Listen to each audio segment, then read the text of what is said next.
Hello, everyone. Thank you for waiting. Those that have been waiting, I think there's a few of you out there. Brilliant.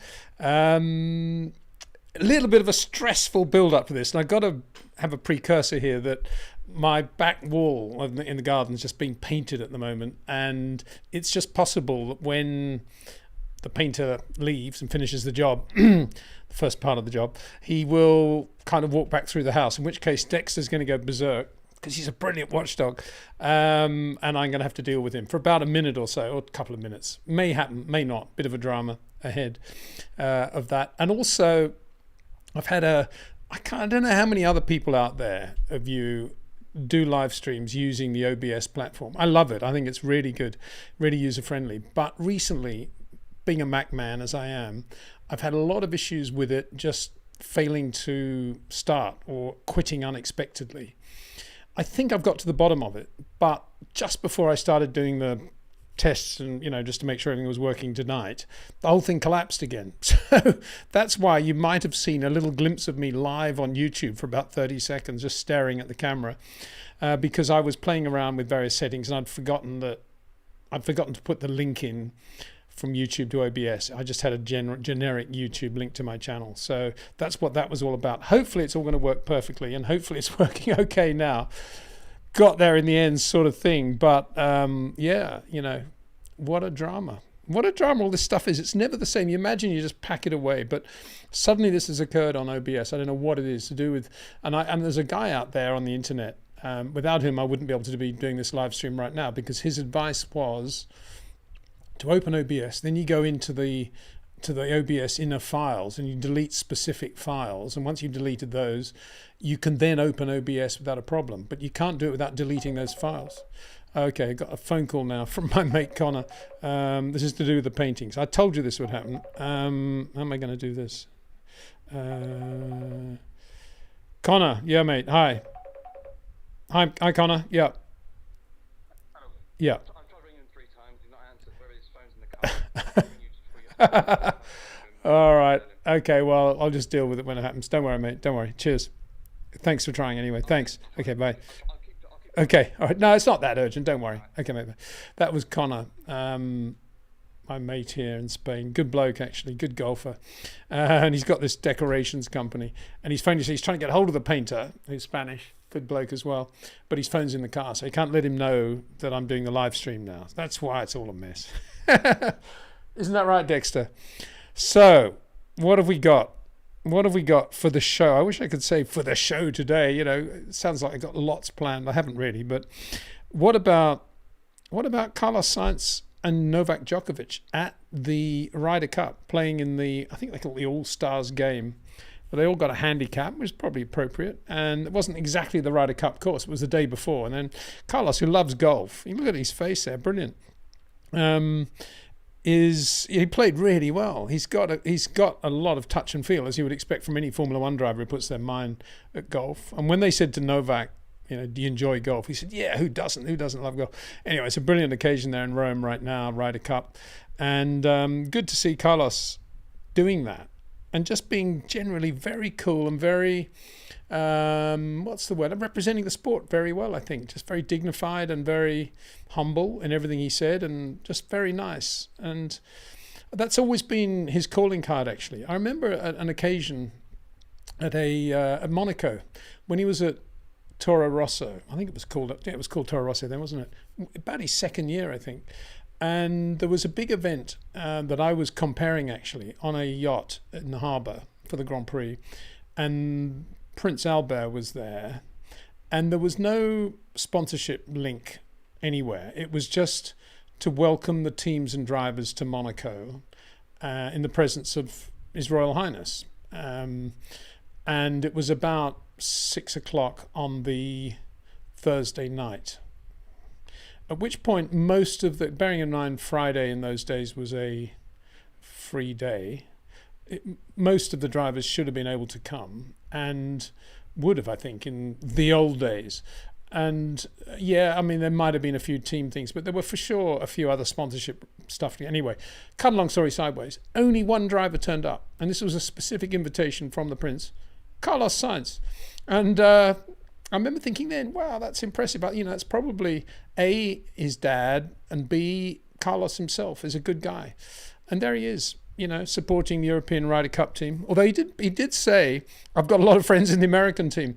Interesting. I know Ricky Fowler is really into Formula One, and he was at the US Grand Prix not so long ago, guest of Red Bull. And most of them drive quite quick cars anyway. So it's pretty nice to see that link, I think. And Carlos was good. There's one thing, there was one putt he missed, which I thought was quite, his Windsor rabbiting on, I'm sure. For those of you who are not interested in golf, switch off for the next 30 seconds. He missed this sort of 4-foot putt. And the thing you do with those, you just watch to see if they're lifting their head just as they hit the ball. Because if you keep the head down, Seve Ballesteros style or Jordan Spieth style when he's doing it that way, the head never moves. Or Colin Morikawa, better example. Carlos, as soon as just before impact, he lifted his head to see if the ball was going to go in the hole. Sure enough, it just missed the hole. But that's classic Carlos, isn't it? Yeah. Break as late as you can. See if the ball's in the hole. So that was that.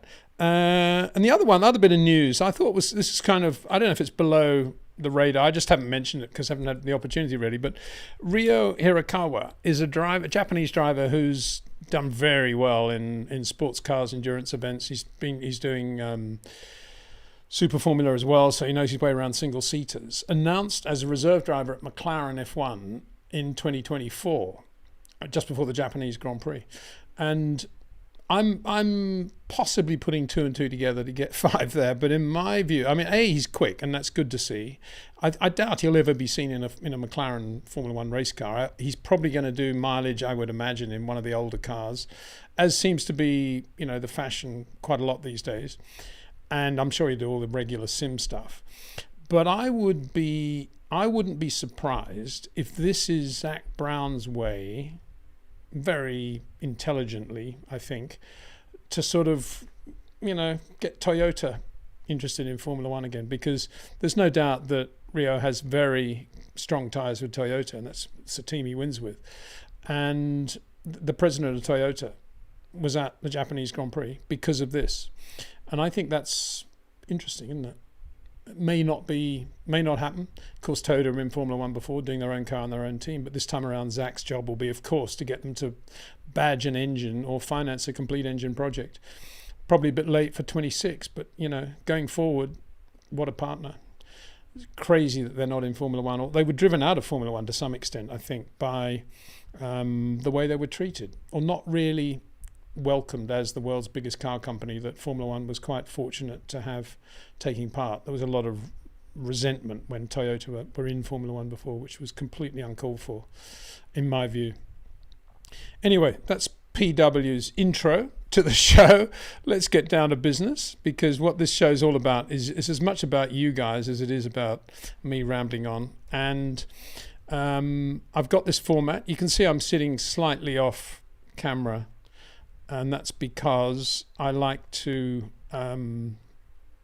what do I like to do? I just forgotten to bring that camera, bring the thing back. Sorry about that. I always have to keep remembering to do that. I mean, producing, directing, editing, comparing, writing, whole thing, single-handed. Got to remember everything. Anyway, here we are. First question. I'm doing everything in chronological order as normal. Try to get through everything. Probably do another live stream before Qatar, so don't get too upset if I can't get through to everybody. Vivek Basi. Hi, Peter. Absolutely love your content. Thank you very much indeed, Vivek. Do you think a driver having the same driving style of Max can beat him for the championship in the second Red Bull? Anyone among the current lineup? Well, I can tell you the drivers that Max wouldn't want in the other Red Bull, not because he's afraid they're going to beat him, but because they're going to be a little bit of an irritation and distraction and not allow him just to relax and do the job that he can do in a perfect way if the car's a championship winning car. I mean, I always have to say that, if the car's a championship winning car, because if it's not a championship winning car, it's kind of a moot point. I mean, we've got the George Russell, Lewis Hamilton fracas at the moment. Fiorori, probably a better word. But because it's not a championship at stake, does it really matter that much? The fans probably love it, I guess, that controversy. And I can imagine all the daily press from the UK are sort of, hoping to wind up George to say something about Lewis, or Lewis to say something about George, and going into the next race, the Thursday media day, whatever. So if they're not in a championship winning car, it doesn't make that much difference. But if they're in a championship winning car, the drivers that Max wouldn't want in the other car, I would say would be, in no particular order, would be Charles Leclerc, Lewis, George. I think he would probably be okay with Lando at a push. It's no disrespect to Lando. I just think he thinks that Lando would be more.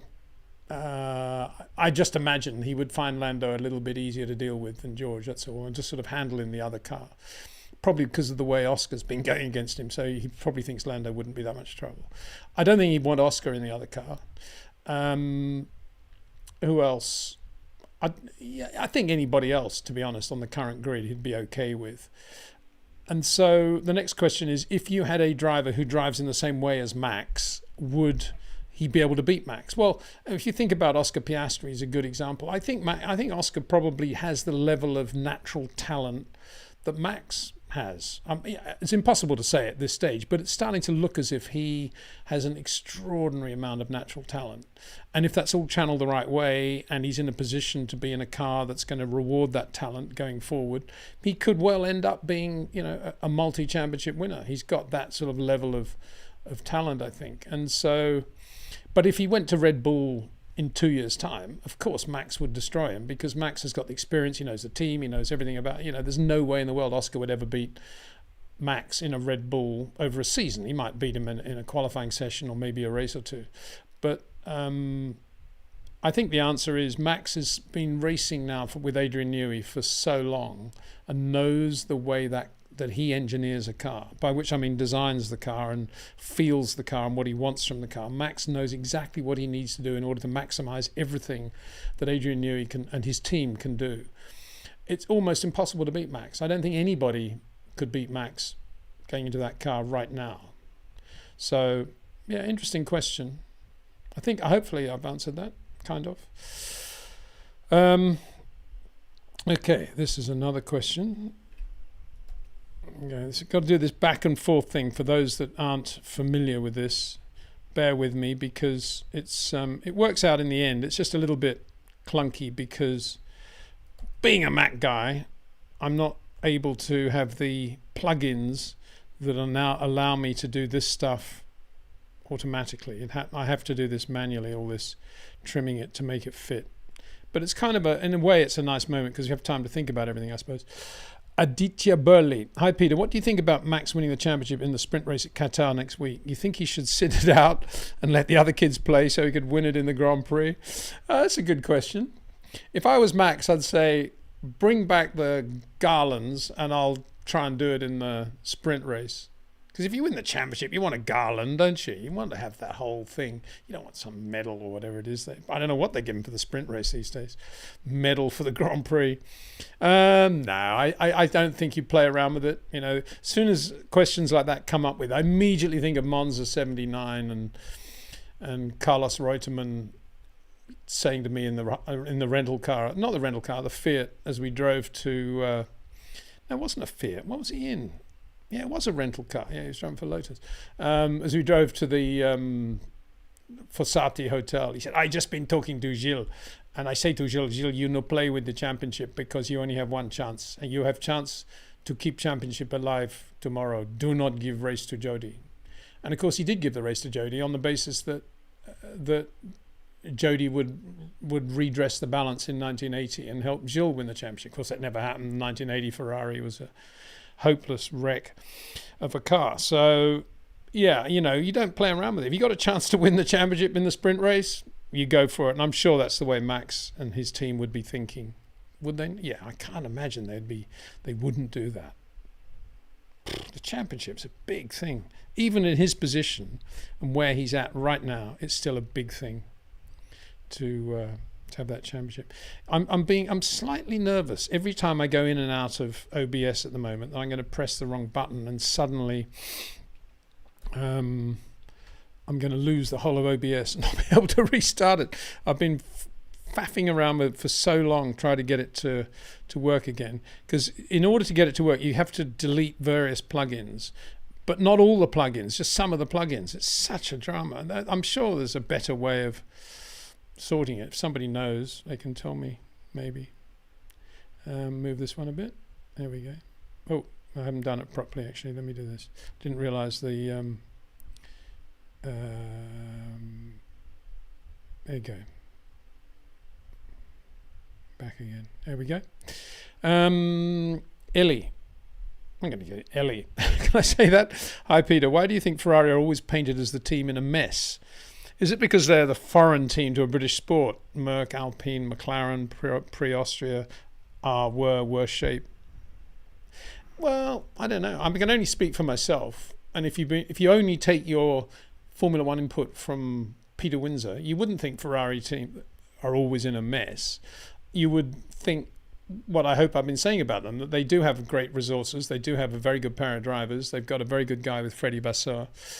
But their biggest problem, as per a video I did, I think it might have been just before the August break, the biggest problem facing Ferrari is recruiting good people these days. It was always relatively difficult, assuming the largest talent pool is in the UK, which it is, because so many British teams and so much of the British Formula One cottage industry is based in one area of England.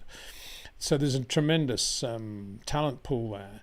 And for Ferrari, that was always an issue, but it's much more of an issue now, I think, because of Brexit and other things and visas. And also, I think, as I mentioned at the time, I think James Allison's rather abrupt departure, a British engineer, I think doing a pretty good job, very good engineer all round, in brackets, the current Mercedes situation notwithstanding, end of brackets. I think that left a little bit made a few people nervous about making the big break to Ferrari, and then Ferrari suddenly just dropping you and having to reboot your career after that, which James did very well.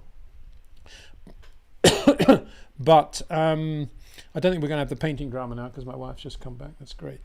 But I don't think Ferrari are as easy a team to work for now if you're non-Italian. If you are Italian, great.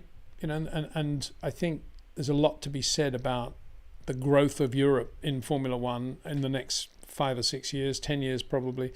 The Audi presence with Sauber in Germany and Switzerland, obviously, I think will be a very, very powerful new energy. A new energy in Formula One.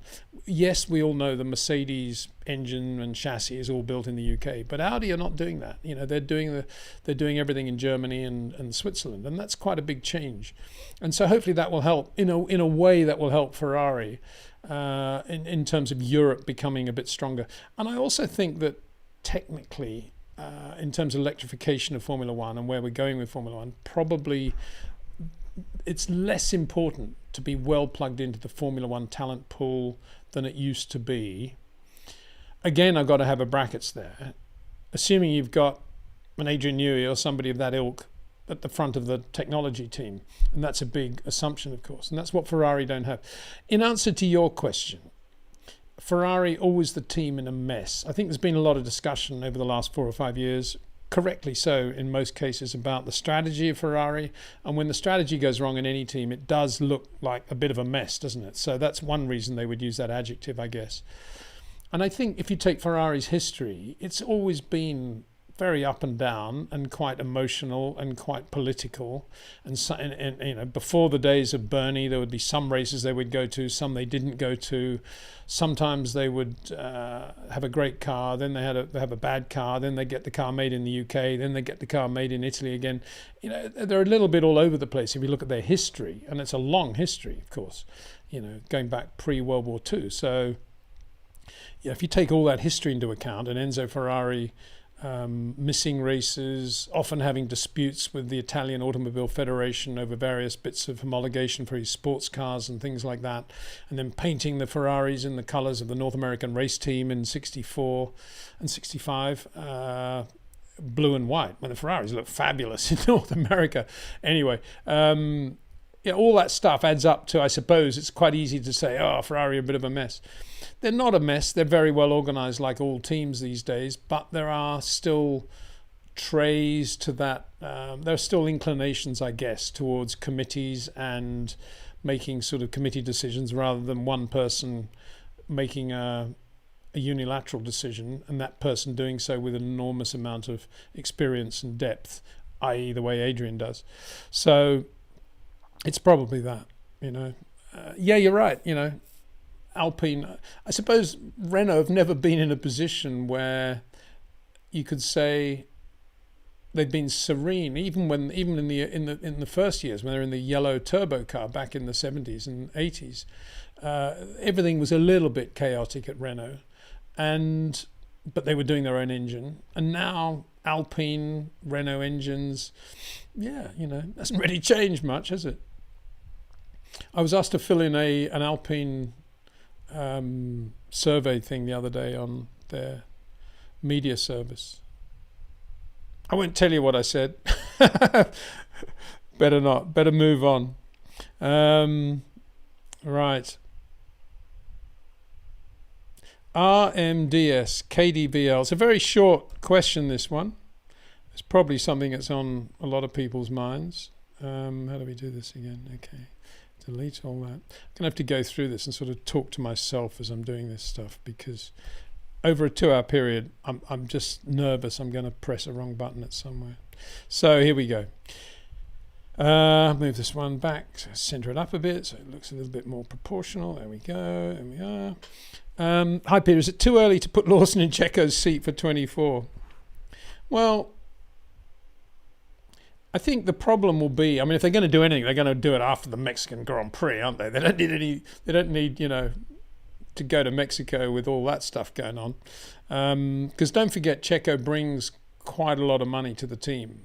I wouldn't put him down as a paid driver as such, but I think he does bring sponsorship. There's no doubt about that. And that's obviously important to Red Bull. If you notice since the passing of Dietrich Mateschitz, how many companies there are on the Red Bull now. It's just covered in logos. And there was a time when the Red Bull was basically just Red Bull and a couple of other key suppliers, and that was about it, because Dietrich was paying for everything and it was a lovely clean car. But now, I'm not saying it's not a lovely look now. It still looks pretty funky, doesn't it? But funky in a good sense. But there's a lot going on with the Red Bull now. If I said to people, what oil company are Red Bull with, how many people would know? And oil company is quite an important thing, isn't it? There's a logo somewhere, I'm sure, but quite difficult. So Checo does have logos there, helmet and stuff, and you wouldn't want to do anything before Mexico, as I say. For sure, he's got a contract in place for 24, and what Red Bull need to say to themselves is, yes, of course, Liam Lawson's got massive talent, and he's probably the guy that they would like to have in that car sooner rather than later. But in terms of going forward with Max and winning another championship in 2024 and a Constructors' Championship as well, if it ain't broke, don't fix it. And right now, Max is pretty happy with Sergio Perez in the other car. He still wins races. He's still quick. He's still able to do a lot of the stuff they need the second driver to do at Red Bull. Occasionally, he gets a little bit out of line, and they have to sort of kick him back into line again. But apart from that, he's pretty much the perfect number 2. What do people expect from him? Anyone who expects Red Bull to have a really, really quick driver in the other car doesn't understand the way Max would want to go racing. It's not that he's afraid of it. It's just that you want to maximize everything you're doing around the car he's got. But I don't think Max would be worried about having Liam in the other car. I think he'd probably think it was great, but not because he doesn't rate him, because he's a young kid and he's obviously got talent, and he seems a pretty quiet guy, just gets on with it, really good Kiwi.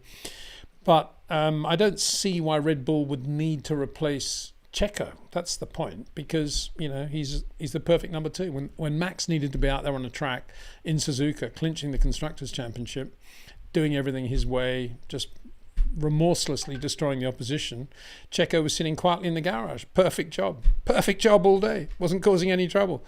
I'm being facetious, of course, but you get my point. That isn't exactly a bad thing to have the other driver not annoying somebody like Max Verstappen. Assuming it's Max you got in that car. As I said before, if you've got Lewis, you don't need George.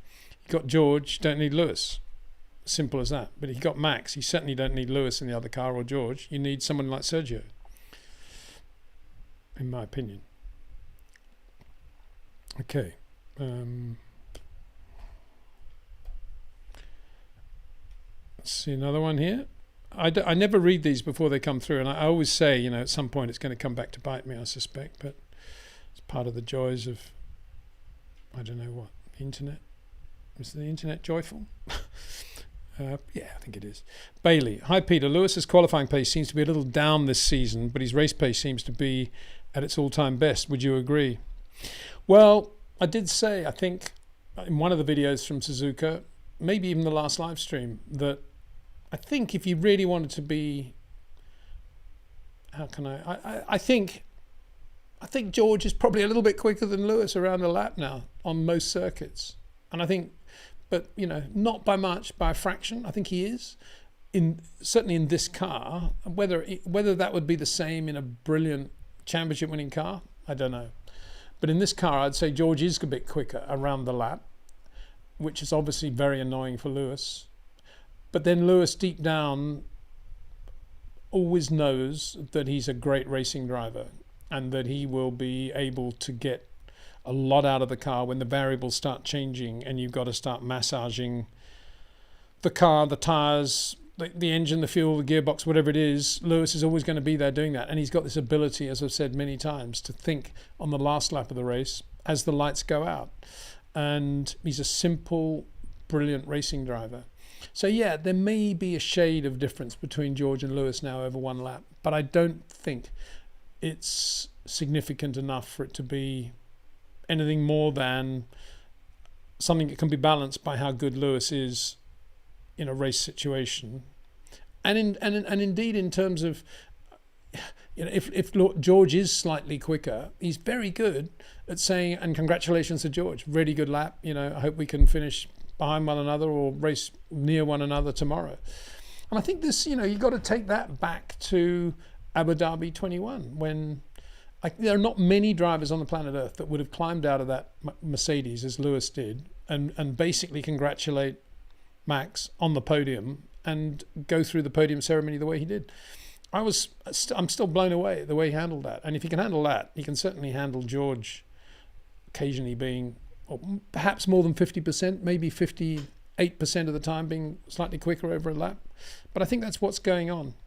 But I still think Lewis is a fabulous racing driver.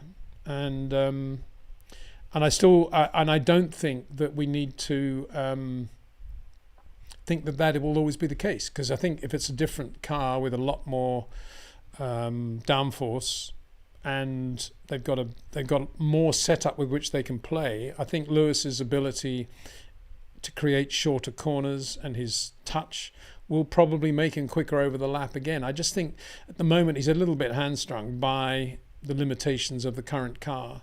It's very, very difficult to do anything other than just find this sweet spot they've got and hope you can get in that one lap on a set of soft Pirellis, and that's it. Lewis doesn't have time really to work away at any of the things that he's really good at doing. And I think that's one of the reasons George is perhaps looking as if he's a little bit quicker over one lap. I think if you just bolt on soft tyres onto any race car that George Russell's driving for one lap, he's a difficult guy for anybody to beat, even Max probably. He's just absolutely on the edge. But he does make mistakes. That's the thing. If you drive like that, you will make mistakes. Whereas Lewis, like Max, creates flat areas where the car's a bit more stable and he's less prone, therefore, to have to react on what the car's doing. So if they can give Lewis a slightly bigger sweet spot, it's not that he needs that sweet spot because he doesn't have the talent to deal with something smaller. If he's got that larger sweet spot, he can then do things with his talent that George can't. Because I firmly believe, from what I can see, that Lewis definitely has shorter corners and has that beautiful touch going in, the Max-like touch. But he can't really show that very much or use that very much at the moment because of the current car. Here we go. This is from Bailey again. Hi, Bailey. It's interesting you call yourself Bailey because I once met David Bailey. the photographer, famous fashion photographer. And he also just likes to be known as Bailey. You call him Bailey, a bit like Sting. Hey, Sting. Hey, Bailey. He doesn't answer to David at all. Or didn't. I think he's still with us. Yeah. Funny guy. Nice guy. Good photographer. Took those amazing pictures of Jim Clark with Gene Shrimpton, one of the models of the 60s, by a Ford Corsair. Jimmy looking very rat pack with his small lapel suit and, you know, narrow trousers, tie, Gene Shrimpton, mini skirt, mega. Anyway, Bailey. Also, what made Nico Rosberg such a fast driver that he could beat the likes of Michael and Lewis? Was he a short or a long corner driver? No, I think it's a good question. I think Nico was a sort of manufactured short corner driver. He definitely understood it, and he definitely worked hard at it. I don't think it came naturally to him when the variables were starting to come into play and there was a bit more oil down, or there was a crosswind which knocked him sideways or two once or twice, or, you know, the tires were going off. And I think then he would resort to being just a very clean, longer corner driver that did everything in a very precise way. Not like his dad, who at that point would have thrown the car sideways, massive opposite lock slides, unless he was in a McLaren, which had horrendous understeer and he couldn't do anything with it. But I think when he had good levels of grip in the last 3 or 4 years of his career, when he had high levels of grip and the car was balanced, I think Nico definitely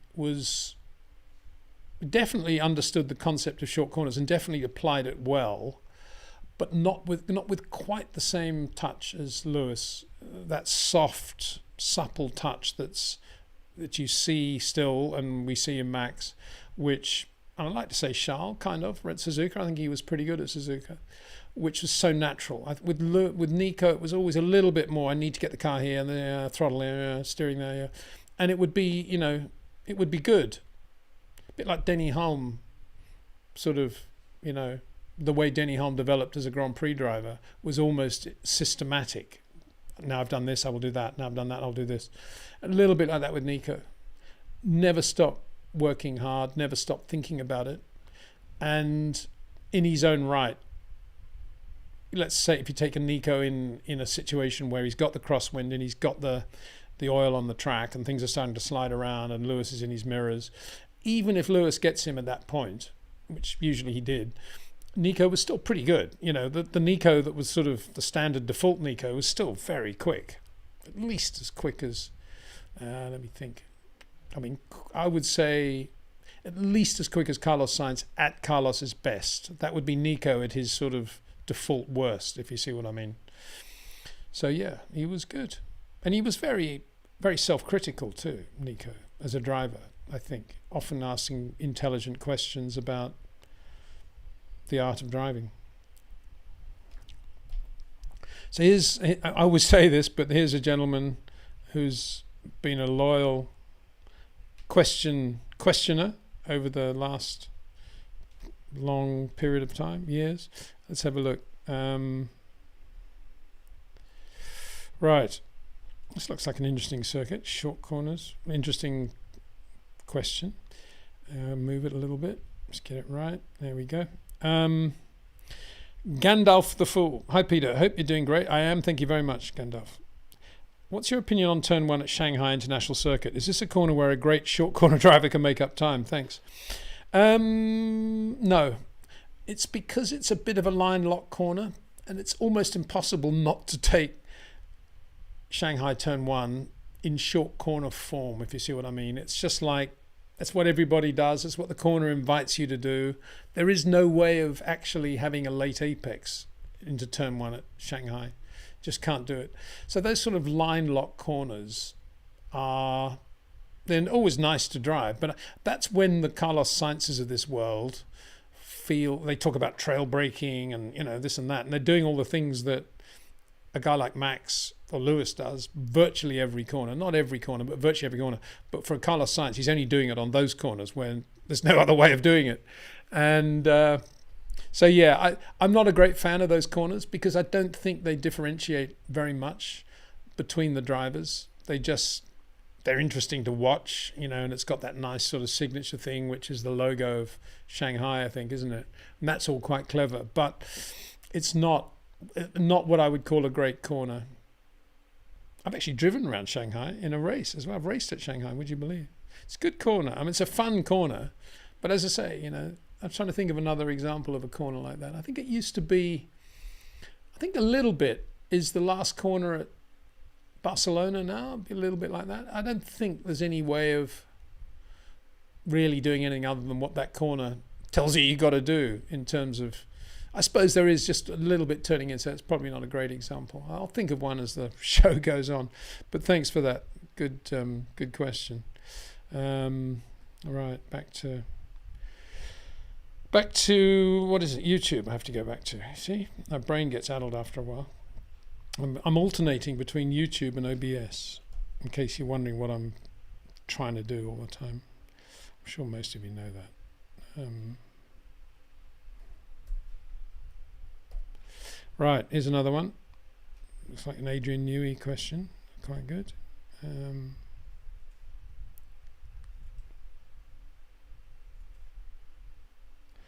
Right, hi Peter. Adrian Newey was on F1's Beyond the Grid podcast lately, saying it would have been fabulous to work with Lewis and Fernando. How would that have worked out?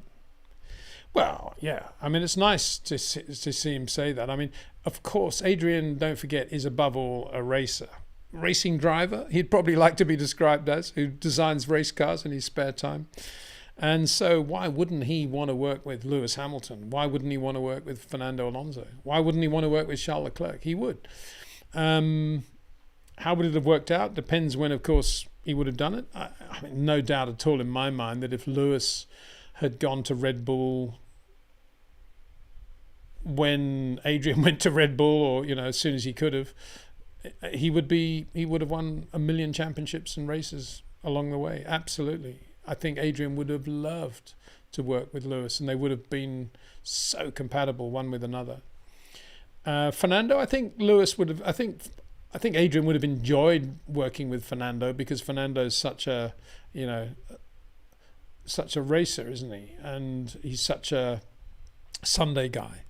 And Adrian, being a racer, would love all that. But I think he probably would have found Fernando a bit frustrating in not maybe getting the best from the car sometimes in qualifying, and going around in circles a bit with setup, and possibly demanding too much on the front end, maybe. So I think he would have enjoyed working with Lewis more, I think, as it worked out. But having said that, you know, if he'd been working with Fernando, for sure he would have enjoyed it. And he's talking about it would have been fun. That's what he's talking about. It would have been fun working with those guys, and it would. So shame that it never happened. Thank you for that question. Very good. Now another question. Well, of course, it's another question. I'm just rambling while I do this. What am I doing? OBS again. Okay, here we go. Open that up. Get rid of that. And then paste that. And here we go. Okay. I'm glad you've done this. This is a question about compounds. Mega. Because I've actually got a graphic to go with this. Isn't that? Talk about good preparation. Marina Nora Rodriguez. What a great name. One last question, Peter.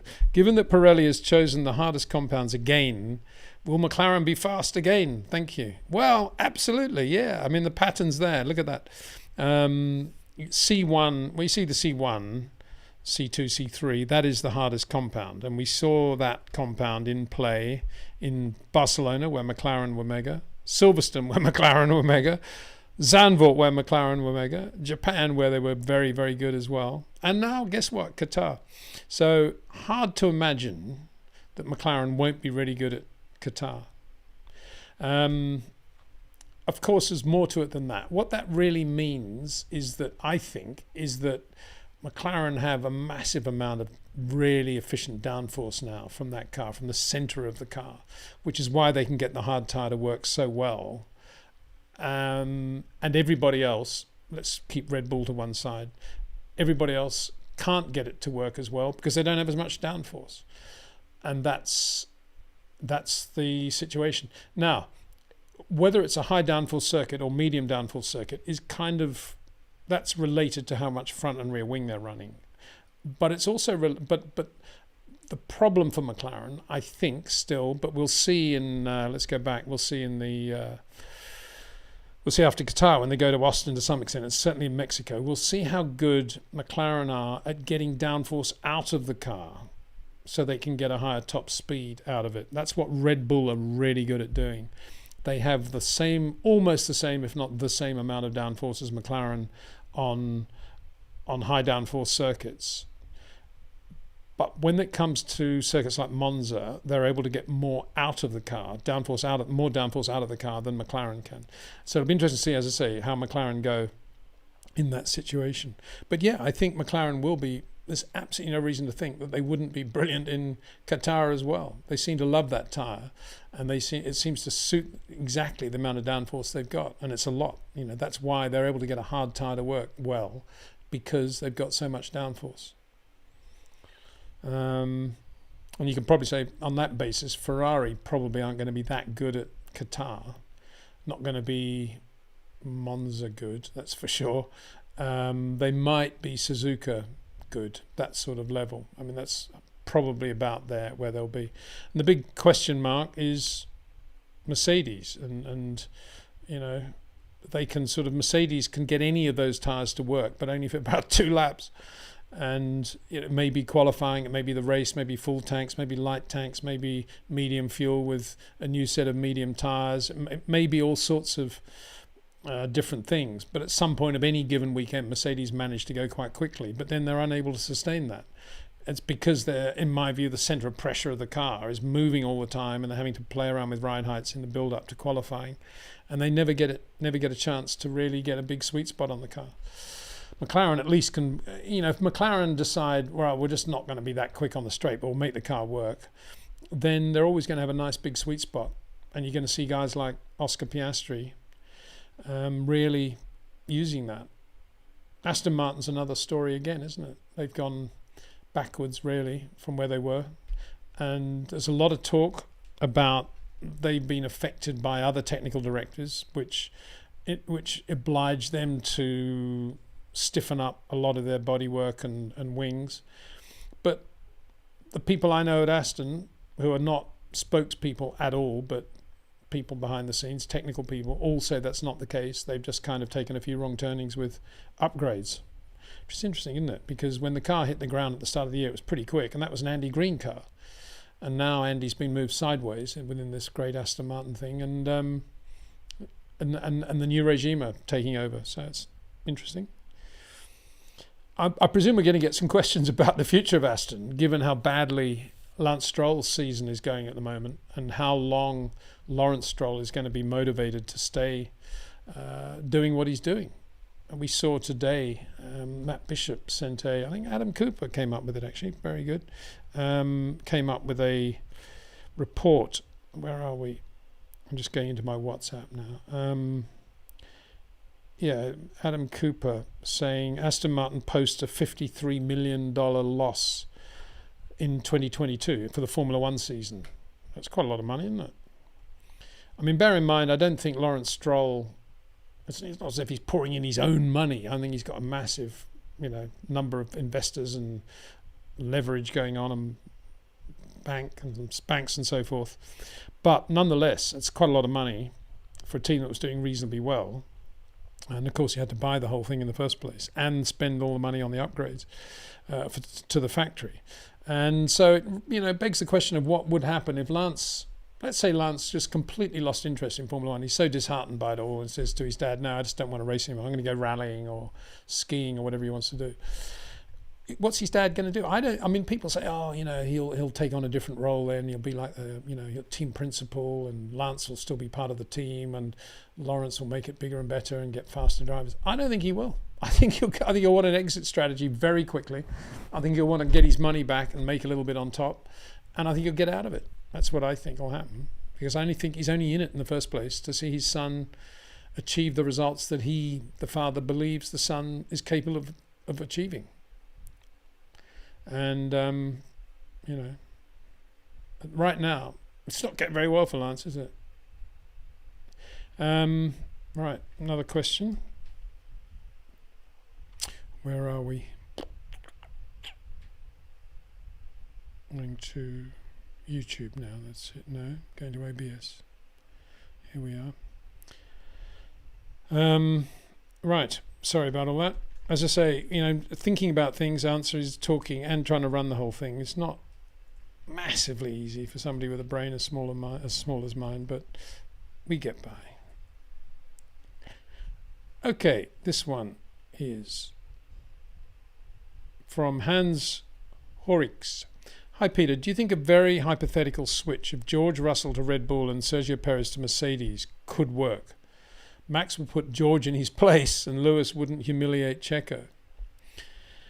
Well, as I said at the start of the show, I don't think Max would really want to have George in the other car. He wouldn't be afraid of his pace or anything like that. He just would think that it'll be a bit of a distraction for him. As I've said before, when I'm talking about Oscar joining McLaren, for Lando, it's now always having to sort of look sideways a little bit and think about what Oscar's doing instead of just focusing on Lando. And it's the same with Max. If you've got George there, occasionally going super quick and occasionally, pushing and shoving and wanting this and that, it's just a distraction from what Max needs, this very calm approach to winning the World Championship again. So I don't think George and Max would be a great combination from a Red Bull point of view. I think Max would, obviously he's got so much experience at Red Bull with Adrian that he would have the better of George. But, put George in his place, how important is that in the overall spectrum of things? I mean, George is really quick and he's just a racer and he wants to win and wants to beat Lewis everywhere he goes. And then you say Lewis wouldn't humiliate Checo. Well, he would beat Checo for sure, but I don't think Max is humiliating Checo, is he? Why is he humiliating Checo? Checo's a part of one of the greatest Grand Prix teams of all time, probably the best Grand Prix car of all time, all things being equal. And he's got a chance to win every time he goes to any racetrack. He knows on a Sunday morning that he's got a very good chance of winning a Grand Prix. It's a Sunday morning in which you assume he hasn't messed it up in qualifying and made a mistake of some sort. So he knows that, and that's a massive gift to any racing driver. So I don't think Checo's been humiliated at all. I think Checo has not embraced every opportunity that he could have had at Red Bull, that's for sure. And he's made mistakes, that's for sure. But at the same time, he's driven very, very well on occasions. He's won races on occasions, and he can still win races between now and the end of the year. So he's going to win. He's going to win more races in a year than Lando Norris. I mean, Lando's pretty good. More races than George Russell. George is pretty good. So that's my answer. I don't think Lewis would humiliate Checo, but I don't think Max has been humiliating Checo. Here we go.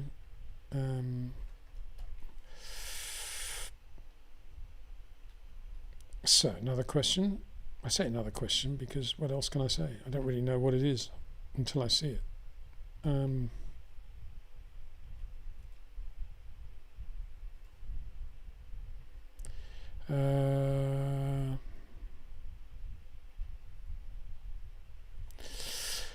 Aditya Burley. Are you surprised that Vesti isn't in the mix for the Williams seat? He's been faster than Théo Pourchaire overall this year and would be leading the championship if not for all the bad luck he's faced. I never really... I think he'd do very well at Williams. I think he's very talented driver, Frederick Vesti. But I never saw him in a Williams seat on the basis that I couldn't imagine they would replace Logan Sargent and the money he can bring from the United States and the footprint they can give him in the United States, give the team in the United States, and the job he's doing well. He's doing a good job. I couldn't imagine they would replace him with Fred. Why would they do that? So I don't see any opportunity for Frederick Vesti really in Formula One next year, which is a shame because he is very, very talented. He's a short corner driver. He's got a lot of talent. So, you say bad luck. He shouldn't have spun in the first corner of the feature race at Zandvoort, and that led to the stacked pit stop, which led to the drama with the wheel guns and the rear wheels coming off. And then he shouldn't have we shouldn't have tried to go inside Clement Novalak coming out of the second chicane at Monza on the first lap, because he'd already gained about 2 positions at the first chicane. And one of the golden rules of motor racing, in my view, a little bit along the lines of, if you're a very quick driver, the talent of a Vesti, that sort of level, if it's a 50-50 choice between slicks and inters, with the weather and the track drying, always go with slicks. A little bit like that. And it's the same thing. And I used to say this to Nigel all the time. If you're recovering from a relatively poor qualifying and you make a good start and you've picked up 2 or 3 places out of something as dodgy as the first chicane at Monza, just then take a breath. Just take a breath and don't get too aggressive on the rest of the lap, because you got the momentum. You'll do it, particularly with DRS these days. And he didn't need to go inside Novalak going into the first Lesmo. He had the speed, I agree, and he could have got him if Novalak hadn't moved over. But passing into the first Lesmos, you've got to rely on the other guy giving you room. And if you're squeezed out, doesn't matter if it's your fault or not. That's it. You're out of the race. And that's what happened at Monza. So, 2 errors there. But he's a young guy trying to make it into Formula One, and it's a very difficult situation now for talents like Vesti. Yeah, he's got a Mercedes young driver program contract, but what does that mean in terms of his future?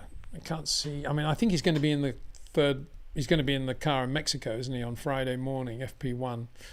Good. I'm sure he'll go well, but what does that mean again? Doesn't mean that much, does it? It's not as if they put him on a soft set of tyres and get him do a lap time. He'll just do a good job. It'll be good experience for him, obviously. But in terms of getting him into Formula One in 24, in Mercedes' mind, Toto Wolff's mind, for sure, Mick Schumacher's well up the tree compared with Vesti. So that's that. And you're talking about Mercedes customer teams. Well, I can't imagine he'd be in at Aston Martin for the obvious reasons. And I can't imagine he'd be at McLaren, again, because he's a Mercedes driver. So Williams, yeah, but I always imagined they would keep Logan. So that's that. So there's nowhere to go. And it's such a sad thing. I've said for a long time, because I grew up in Formula One in a period when we had non-championship races, and they were brilliant. And lots of good drivers had opportunities to do well. And if it wasn't for example, the Daily Express Trophy in the wet at Silverstone, we might not have had Keke Rosberg in Formula One. He was unbelievable that day. And other results like that, famous things. Mike Spence won the Race of Champions 65. Dan Gurney's first win was in the Race of Champions, both non-championship races, with the Eagle. First win with the Eagle. Lots of great things. We don't have non-championship Formula One races, but what we could have is we could have a sort of B division of Formula One, I think, at circuits that want to be on the Formula One calendar, but because there isn't room for them or they don't have enough money in the country yet, they're not in the championship. South Africa, Colombia, Argentina, countries like that, Vietnam, New Zealand maybe, countries that would love to be on the Formula One calendar. Let's do a second championship at circuits that they're going to build and run last year's Grand Prix cars, 2 years old, whatever, the ones that the Hirakawas are going to be testing, run those cars in a series of races as well. So at least if you win Formula 2 or you're doing very well in Formula 2, you've got something to go to. Where do you go otherwise? I mean, Liam Lawson he's doing Japanese Super Formula, but it's kind of out of everybody's vision. Nobody's really watching those races, I don't think, and that's a great shame. It'd be much better to have these, bring back non-championship races again. So that's what I'd love to see that happen. I doubt it ever will, because Formula One has this thing about just everything must be for Formula One. If you can't afford it, you got to wait. But maybe with Liberty it's a different thing, and maybe that's a good solution to trying to get more countries to be a part of Formula One and keeping them warm and allowing them to generate more money from their governments once they've seen the beauty of of Formula One. How about that? With local drivers doing well. Wouldn't that be cool? Right. Here's another one.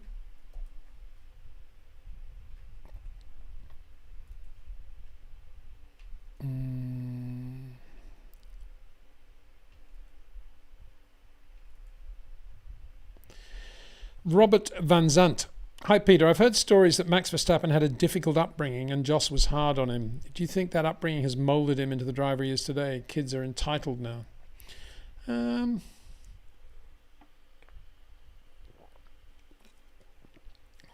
I don't know enough about it. I don't think anybody in the world does. A lot of people, there's a lot of hearsay and the way things are in a lot of drivers' family lives and their upbringing. I mean, Max, I don't think Max, let's think about Max's character. I think he's got a very simple approach to motor racing. He doesn't overcomplicate it. He's not political. And he's got a very good feel for what's important to have working on the race car that he can maximize, and what are the important elements of the race on which to focus. He's really good on all of those. And I think Jos would have been pretty much involved in the way that racing brain was created, or molded, is a better word, not created. Because Jos had a pretty straightforward approach as well. Jos, it was tough and hard, but the Jos I know is actually a very funny, nice guy. I don't know this incredibly tough Jos. And don't forget, he was very, very good buddies with Michael as well when they were together. And then after they were together, when Jos went to Arrows, Michael and Jos were still very good friends. So if Jos was this incredibly harsh, difficult guy, I can't imagine Michael would have been that close to him, because Michael was a very, very good person. And as I say, from my experience with Jos, he's a lovely guy as well. So I think Jos is just a pure racer, and I think that's a lot of where Max's approach has come from.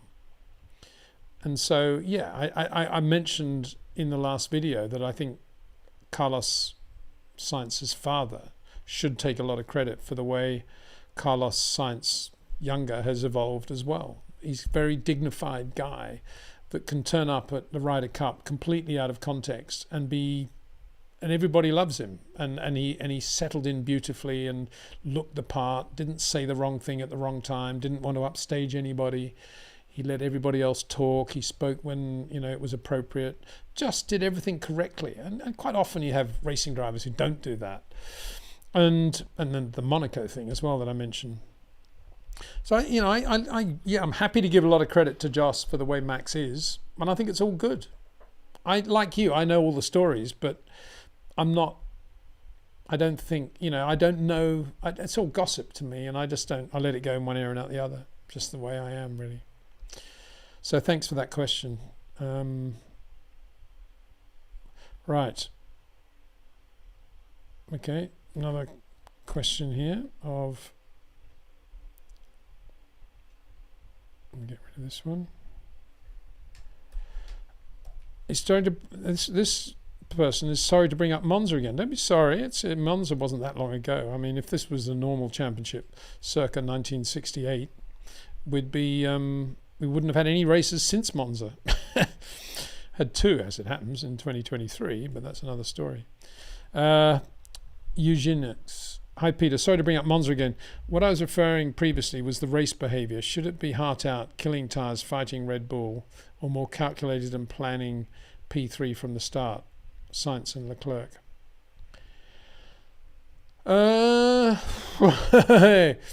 No, given that Carlos was on the pole, there's no way I think that you could have gone into that race from a Ferrari perspective saying, Carlos, you're never going to beat the Red Bulls. We're starting lap one, we're racing to finish third.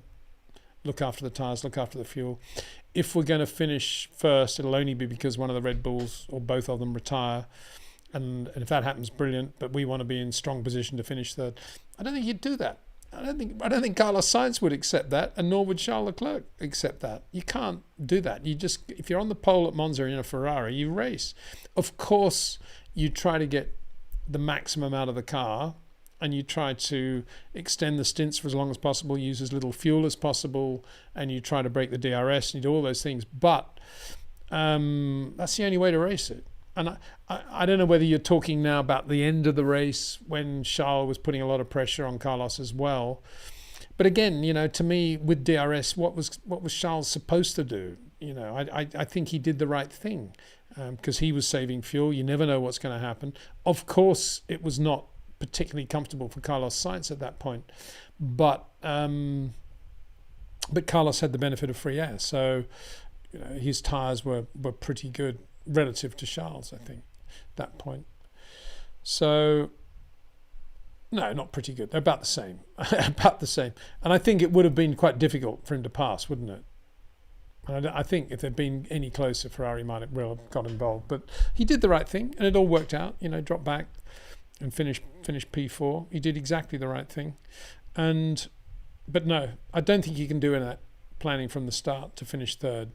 I remember talking to Montoya once when he qualified, I think it was 5th in Hungary. And I said, what happened, Juan? I thought you'd be a bit quick. He said, I was trying to qualify third, but, made a mistake. I said, what do you mean third? He said, well, I knew I was never going to be on the pole, but I want to be on the clean side of the grid. Oh, wow. That's fairly, complicated. Wants to qualify third. How do you do that? How do you start the race from the pole thinking, I'm going to finish third? Not easy. Not easy. My brain doesn't compute. Maybe your brain, Eugenex, could do that. My brain, I'd find that very difficult to do, I think. Or even to understand, really. And certainly good luck trying to persuade Carlos Sainz to finish third at the start of the Italian Grand Prix from the pole. All right. Here we go. Leon Youngs. Hi, Peter. Why did Formula One sell itself to Herman Tilke in the 2000s? Yeah. Well, yeah, you're talking about Formula One's redemption. It all goes back to Senna's accident, 94, Imola, when basically Ayrton, like many drivers, could go to their team boss, Ron or Frank, or Bernie, if they happen to be, passing in the night, and say, Bernie, we need a chicane here, or that corner doesn't have much runoff area. And Bernie would say, yeah, you're right. Yeah, send us the check and we'll build a new corner. And that used to happen all the time. Bernie didn't want to spend any money on racetracks more than he needed to. Much more important was to make sure they ran in some sort of organized way in terms of TV rights and the schedule. But in terms of spending money on a circuit or getting the circuit to spend money, that wasn't a priority for Bernie. And in terms of the cars, it was all there was some work going on, but Max was starting to introduce a few more tests and stuff, but it was nothing like as driven as it was once Ayrton had that horrendous accident in Imola 94. And from that moment, and I think also on the back of Carl Wendlinger's accident at Monaco a few weeks later, some of the big manufacturers basically said, we can't support a sport like this. This is crazy. Something's got to change. And at that moment, of course, everything had to change. And Bernie basically did the circuits, and Max basically did the cars. I mean, obviously there was overlap, and Bernie was running things. I mean, Bernie had basically got Max into that position. Max Mosley as president of the FIA. So Bernie was running Formula One and World Motorsport. So he kind of was happy that Max was doing all that car stuff and dealing with the teams, and Bernie was then focusing on how to make the circuits much safer. And this is the genius of Bernie. It wasn't just a question of how do we make them safer.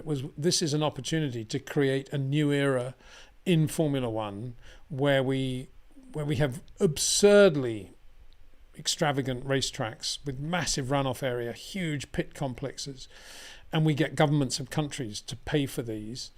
And we take all the money. They lose all the money through their tourist board budgets.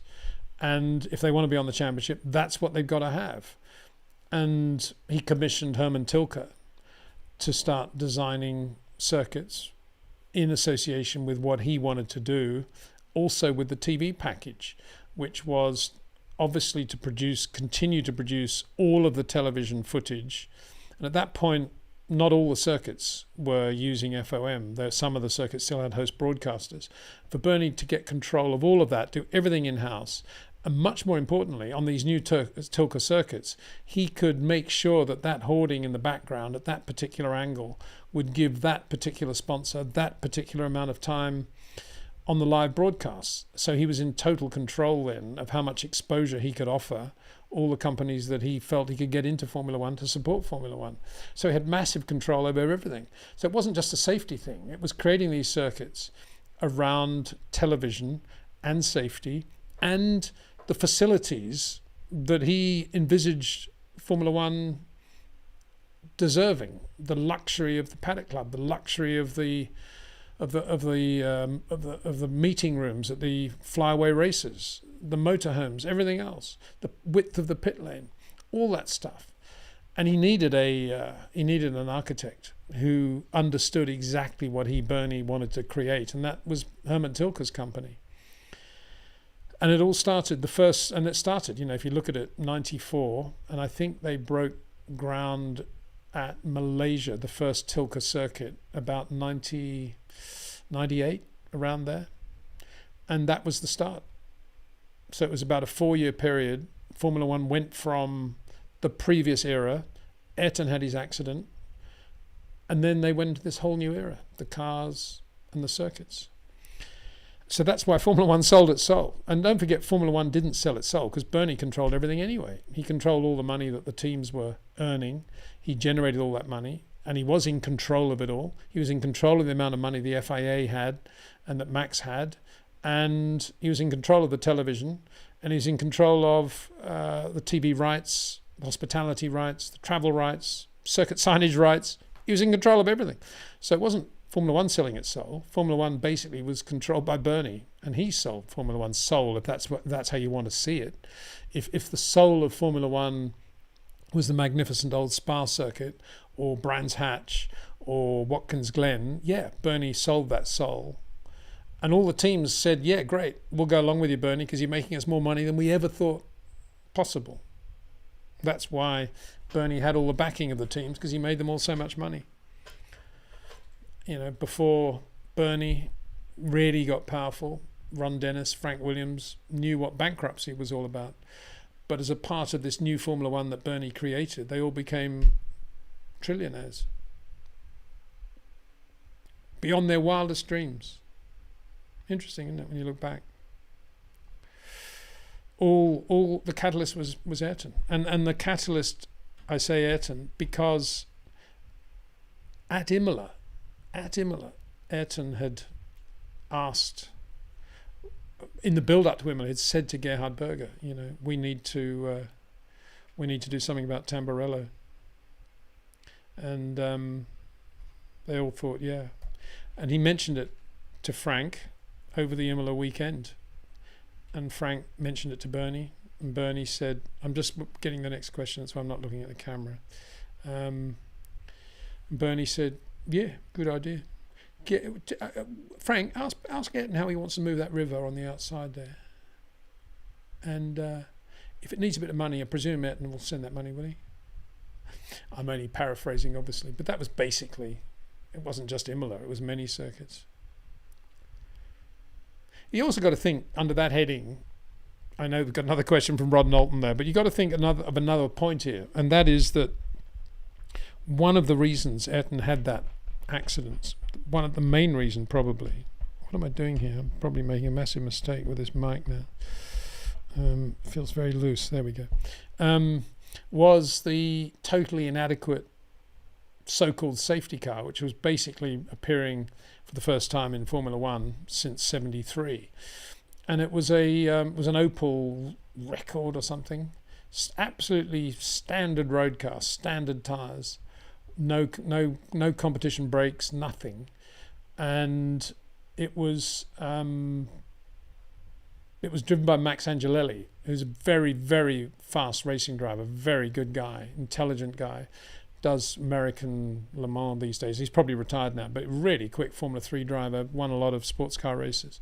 And he was a good bloke, and he knew the Imola organisers, and they asked him to drive this safety car. So he said, yeah, no problem. Well, when he drove it for the first time, he couldn't believe how slow it was. This is like on a Thursday afternoon, and said to Charlie Whiting, this is a joke. You really think they're going to put this thing out? And Charlie's like, I guess, unlikely to happen. But of course, Bernie was really keen to use a safety car because Nigel Mansell had gone to IndyCar in '93 and had done really well. And the TV ratings for ITV's coverage of IndyCar were actually getting to be quite big. So Bernie was getting annoyed about that. And one of the things that he understood IndyCar featured were pace cars, bringing the field together again. Say, oh, great idea, let's have them for Formula One. That'll fight those ratings. And so they had this ridiculous Opel thing, which they had several races that year in '94. There was one of them in Brazil as well.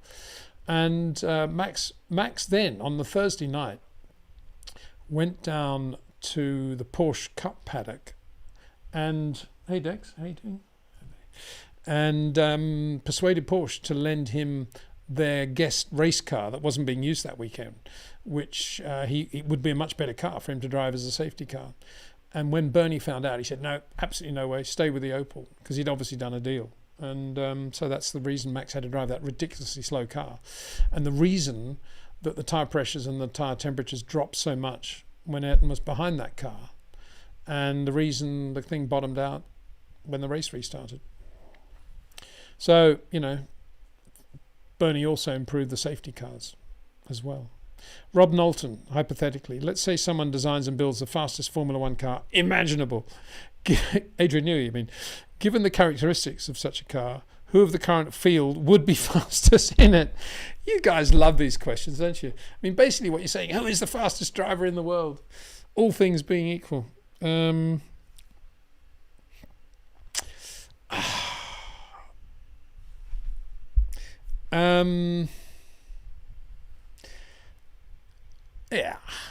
what can you say?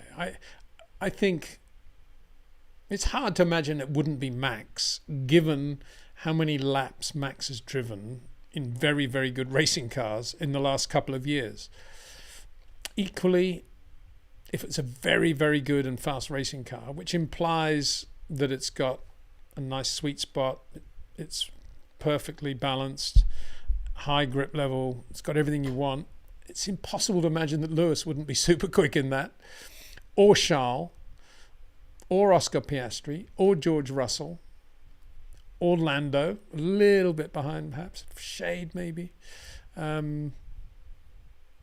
So, I don't know. You ask me who is the fastest driver in the planet right now, it would have to be Max, only because he's so much a part of that combination that is so good. Because he's got all that, it's in his bloodstream right now. Why wouldn't he be? He's so confident. Whereas, Lewis is confident in his own ability, but in order for Lewis to be right back where he was, at Max's level, maybe even slightly ahead of Max, who knows, he's got to spend at least a couple of races in a really good racing car again just to get back into business, hasn't he? I don't know. It's difficult. Anyway, these questions are quite funny, I think, aren't they? I'd never imagined that would be a question. A bit better still would be, and who would design this famous car? Right, I'm going back to OBS again. Click on this, open it up, delete that one, and put in this one.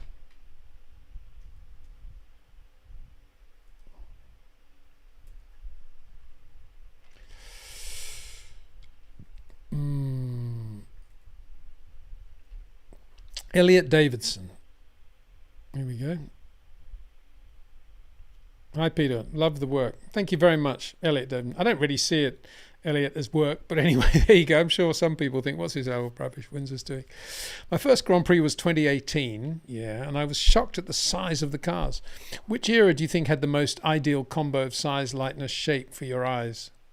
Short corner shirts. They are big, aren't they? They are big. When you see them in a room, in a museum, or just out of context, not on the racetrack, alongside other cars, they look absolutely enormous, frighteningly enormous. because they've got so much stuff on them. All the packaging around the power unit for a start, and then all the safety stuff. Every year they get bigger and better. So how are they going to bigger and heavier? And how are they going to make them smaller and lighter beyond 26? Your guess is as good as mine. I suppose, I mean, I'm really interested to know what Formula One thinks will be the next materials that will be used. Obviously everything's still made in carbon where possible, but what is the next replacement for carbon? Is it going to be much more space efficient, if that's the right word, for the same strength and safety?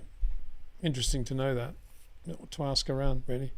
But going back to your question, for me, 1965, the 1.5 litre formula, before wings, before the big 3 litre engines, though the cars were commensurate with the racetracks of that time. All the terrible accidents started to occur in the 3 litre era, with the cars getting much faster. 65, there were, I don't think, very, very few serious accidents in Formula One. I don't think there are any fatalities. I'll probably come back to bite me, but it was a brilliant year in most respects. And I think those cars were just gorgeous. The Lotus 33, the BRM, the Brabham, the Ferrari, all beautiful cars. And the drivers were perfectly sized. The Bell Magnum helmet had just come in, and that was the perfect size for the cockpit. They sat at the right height. The steering wheels were beautiful. The gear shifts were beautiful. Everything was beautiful about those Grand Prix cars, the 1965 Grand Prix cars. And so I suppose I should be showing one here. Have I got any 65 Grand Prix cars? Even the Honda. Let me look at this Honda book. Not the one I showed you the other day. Not the one I showed you the other day, but another Honda book. It's probably got a 65 Honda in here. Yeah, well, there's some 1.5 litre Grand Prix cars. Yeah, that's the 65 Honda at Monza there, Richie Ginther. Beautiful. Yeah, the Honda was a beautiful car as well. Cooper, that was lovely. It was lovely. Bruce McLaren and the Cooper. Yeah, 65. There's Ronnie Bucknam in the 65 Honda. Look at that. Mega. Yeah, 65 was the best year, I think. And they were all in lovely colours too, green and yellow. Drivers' helmets were all the same, fairly simple. Jim Clark, dark blue. White Pete, Dan Gurney, dark blue all over. Graham Hill, obviously the rowing thing. John Surtees, white with the blue stripe, and so on. And it was just wonderful. And the cars were sliding, and drifting was absolutely the norm. Yeah. Short corner shirts. I wonder if I should... I think I will. I'm not massively on top of this, but I'm sure somebody is, and they probably know what I'm on about. Let me read you. I did an interview the other day with a chat, really, with Cameron, who's got a great YouTube channel, by the way, and you should have a look at that. And we did this look at our chat about various stuff. We were talking about short corners, as we often do. Well, as we often do in general. And after that, he got a message from somebody, and sadly I don't know who this was, because I've been talking about how Oscar Piastri has lovely short corners as well and a beautiful touch. And this is a message from somebody saying Oscar was a young RC prodigy, and I think that means radio controlled car prodigy, which is the thing Lewis did as well when he was a kid, who won national titles in Australia as a 9 to 10-year-old before ditching the transmitter for a go-kart.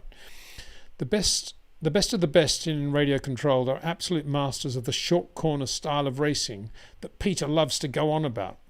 Well, I don't think I go on about it. I just think it's a reality. So I talk about it because it's real, and some drivers do it well and some not so well. I hope I don't go on about it, as you say. But anyway, that's beside the point. It's something I've always struggled with, because I taught myself how to race doing radio-controlled cars and early sims like Grand Prix Legends, then iRacing. I always tried to emulate the perfect old-school driving school techniques like brake in a straight line and use as much track as possible to carry speed out of the corner. So in radio control, can the driver really nice-looking lines with perfect braking points and keep it right on the tube of the corner, but still be 0.5. I'm not quite sure I understand what he's saying here. Best order. Anyway, in radio control, it's all about using your steering as little as possible because the car has no grip when you have any wheel in the car, steering angle in the car. So the way to go fast is to make the track as short as possible and getting it rotated super quickly and being full throttle as much as possible and be super accurate with your apexes. So I think Oscar developed this short corner style at a super young age and carried that into karting and real cars. He also has a calm demeanor. I hope that gentleman doesn't mind, or person doesn't mind, that I read that out. But it's interesting, isn't it, that he had a feel for short corners on radio control cars, which I think is something that Ayrton did as well at one point. I know he did aircraft, but I think he did cars as well.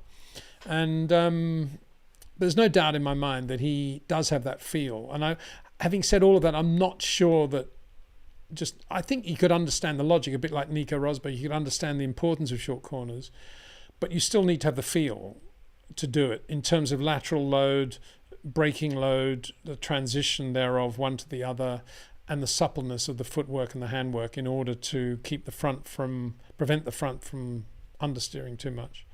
And that's where the talent is, as I said before. And that movement, that moment of rotation is different every corner, every lap, every corner.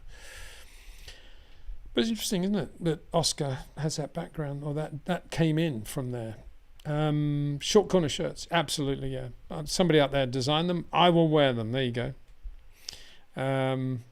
It should be a quote from Jim Clark's book, autobiography. I suppose I should finish all of that stuff about Oscar, saying it'd be nice to know that it would have been comforting to know that Oscar Piastri basically adopted short corners as his technique from a very young age after reading Jim Clark at the wheel and Jim Clark's comments about an early false apex. But it was radio-controlled cars. But it's still pretty good, though. It's still pretty good. I was talking to somebody the other day about how there should be an examination for everybody before they're allowed to get a super license. And of course, I should be the one setting the questions. Or Matt Bishop and a few other of my mates. If I found, wouldn't it? Yeah, that'll really happen, Peter. Okay.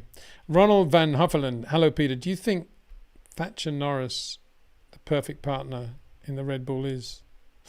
Sure, I understand that. Mark Thatcher, we talking about? Drove an F2 Tolman, I think, at one point. Not bad. Pretty good driver, actually. Margaret Thatcher's son. Do you think Thatcher Norris, the perfect partner? I think what you're trying to say is, do I think Lando Norris might be the perfect partner for Max Verstappen at Red Bull? I think he could well be, yeah. I think he's definitely more polished, faster driver than Sergio Perez, but not fast enough. I hate to say that. I won't say that. I'm not going to say that. But he's not the sort of driver that will annoy Max and irritate Max, if you see what I mean. Because he's a bright guy. He's a cool guy.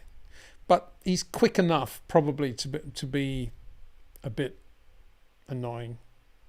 So I keep saying, I don't think there's anything wrong with Sergio Perez as Max's other driver, because that's what the sort of driver Max wants. Well, he wants a number 2, doesn't he? Okay, got a coloured question coming from Scott Dorrow, D-O-R-O-W. 1 second. Thank you very much, Scott. That's very kind.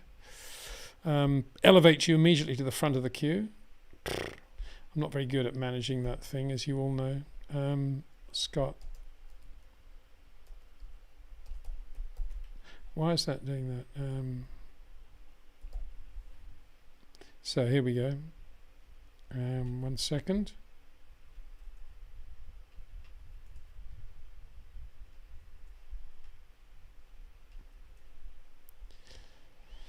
Scott, hi mate. Hello Peter. By my pre-Japan calculations, Max Verstappen can earn the Constructors' Championship as soon as Brazil. Has any other single driver achieved a team championship since clear 2 driver teams were established? Well, we now know he actually clinched it in Japan. So, brilliant. Has any other single driver achieved a team championship?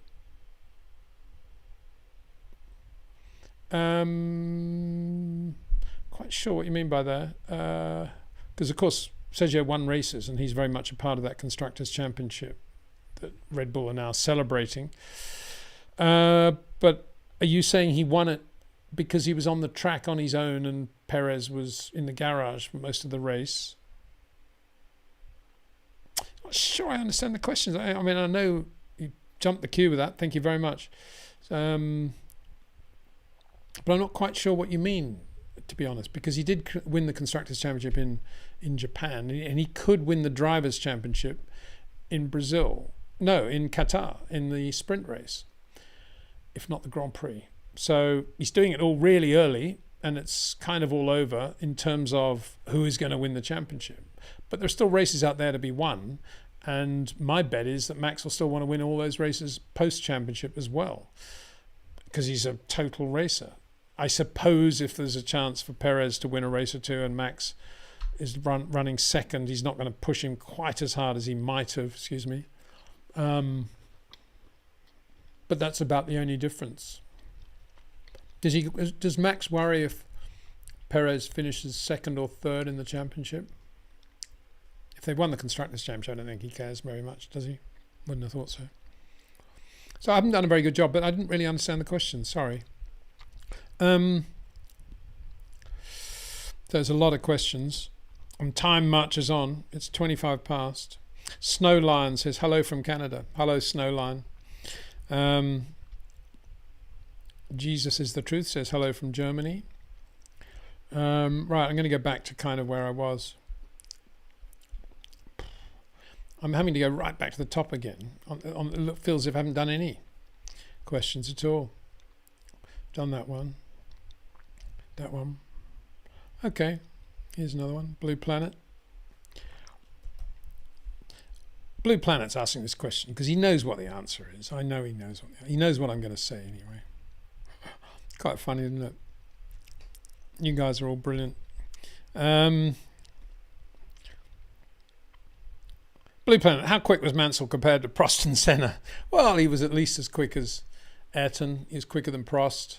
As we saw, I mean, if you wanted the back-to-back, one-on-one, British Grand Prix, qualifying 1990, Prost and Mansell and Ferraris. Mansell, I don't know, he was certainly over a second and a half quicker than Prost around Silverstone, which was a driver's circuit, let's face it. So that was the test. Not to say Prost wasn't quick, he was really quick, but Nigel was really quick as well. So on that basis, if Nigel had been at McLaren in '88, I think he would have been even closer to Ayrton than Prost was. I really believe that. And I've yet to see any evidence that Ayrton was quicker than Nigel Mansell. Where was he quicker? When? I mean, when Ayrton won that mega race in Portugal '85 in the wet, his first Grand Prix win in the Lotus Renault, Nigel was starting from the pit lane and finishing fifth in the wet in an undrivable Williams Honda with terrible throttle lag and a sort of instant throttle, either full power or nothing at all. Finished fifth. And Nigel in uncompetitive Lotuses was just as competitive as Ayrton was in the Tolman. And when Nigel got a competitive racing car from back end of '85 onwards, he was right up there with Ayrton whenever he needed to be or could be with the car. So he was really quick, Nigel. I still think he's one of the most underrated fast racing drivers of all time. A great Grand Prix driver, but nobody recognized he was any good until halfway through his Formula One career. No other great Grand Prix driver has ever had that sort of weird career, had to drive uncompetitive cars for so long with nobody rating them. Most great Grand Prix drivers were rated long before they got into Formula One, and they had a pretty smooth path. Current examples, Max and Lewis. But, the equivalent would have been Max Verstappen starting with Sauber and then driving for Williams for the first 5 years of his career before eventually getting a chance with Red Bull. That's kind of what happened with Nigel Mansell. That's why people don't really bracket him with Ayrton, obviously one of his contemporaries, as they should, because of that, for that very reason. So yeah, I hope that answers the question. And I'm probably the only person in the world that thinks that, but to me I was there, I know Nigel, I was there at every race, and to me that was the situation. What can I say? So another one here.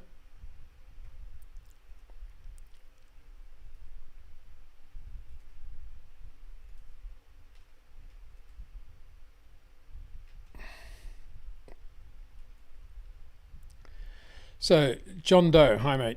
Hi Peter, love your YouTube channel. Thank you very much. Thank you. I'm curious to see what will happen with Logan Sargent's 5-second penalty he got in Japan. He didn't serve the penalty and thus should get a grid penalty in the coming race. Yeah, it will be interesting, I suppose. Do you find that sort of thing interesting? I suppose I should. I don't really spend much time worrying about things like that. It's either going to happen or it isn't. They're going to start from the pit lane or they're not. Yeah, you don't serve a penalty, it probably means you'll get a worse penalty for the next race, doesn't it? I think you're probably right. I think that's what would happen. So we'll watch this space. Watch this space. To me, the reason I'm a bit ambivalent about it all, I suppose, is because of Sebastian Vettel running into Lewis's car behind the safety car and basically getting away with a rap on the knuckles. And then Lance Stroll taking Fernando Alonso out of the American Grand Prix by running into him on the straight and also getting a 5-second penalty or something, or a 10-second penalty or something ridiculous, you know. And those two crimes were so bad, I think they should have had much worse penalties. And because they didn't, I kind of lost interest in the whole penalty situation. Henk XD, Max, Super Max, lots of emojis there. Thank you very much. Emojis aren't an easy thing for me to reproduce on screen, so there you go. Well, they're not. They're impossible to reproduce, actually.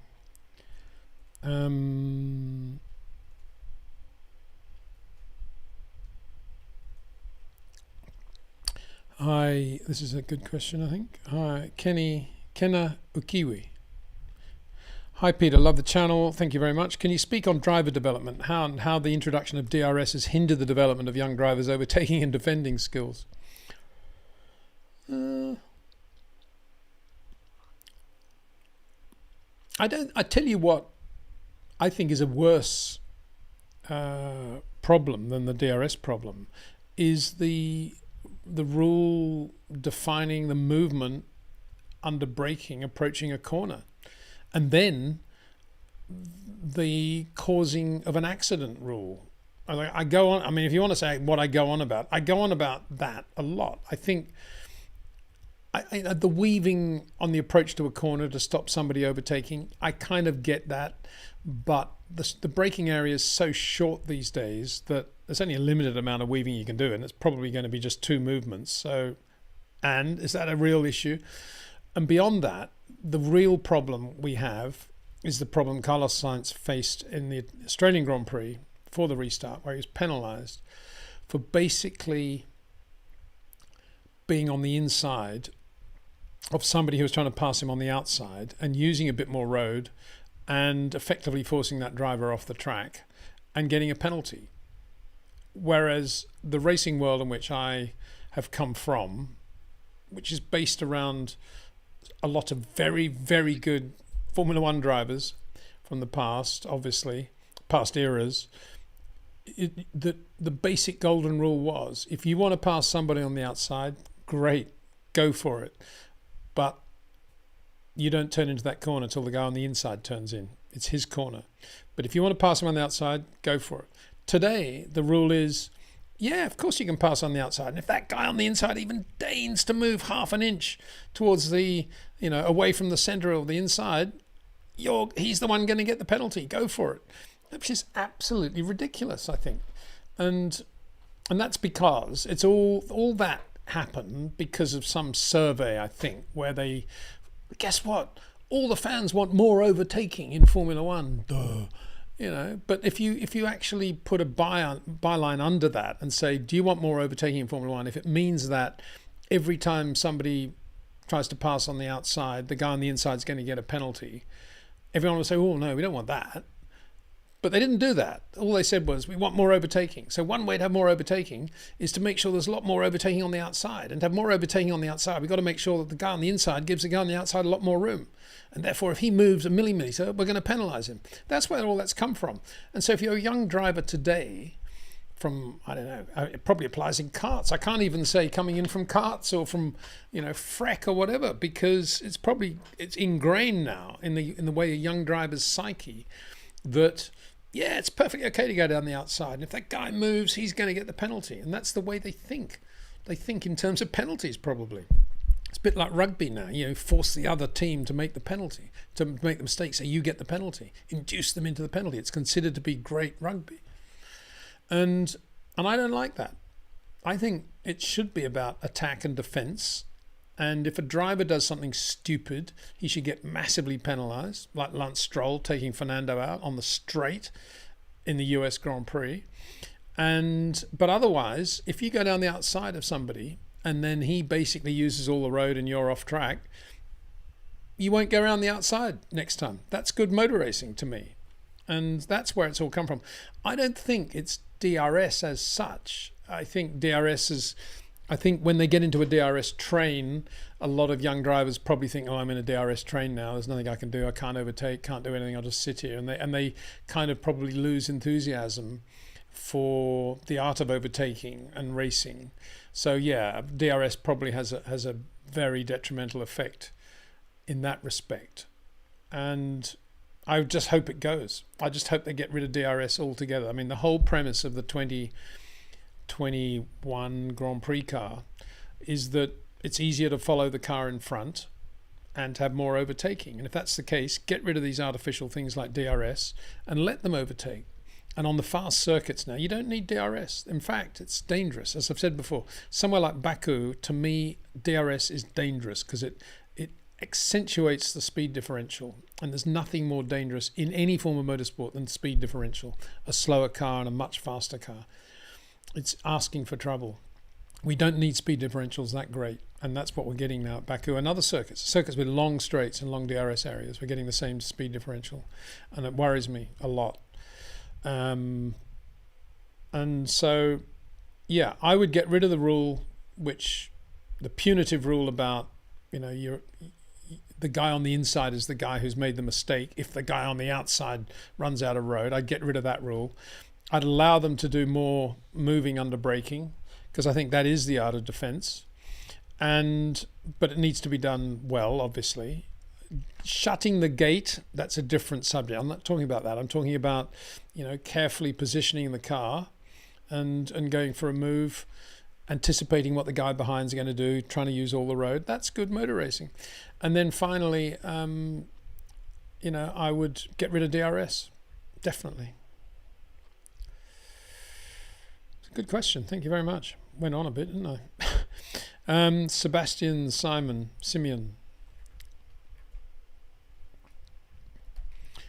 Where are we? Back here.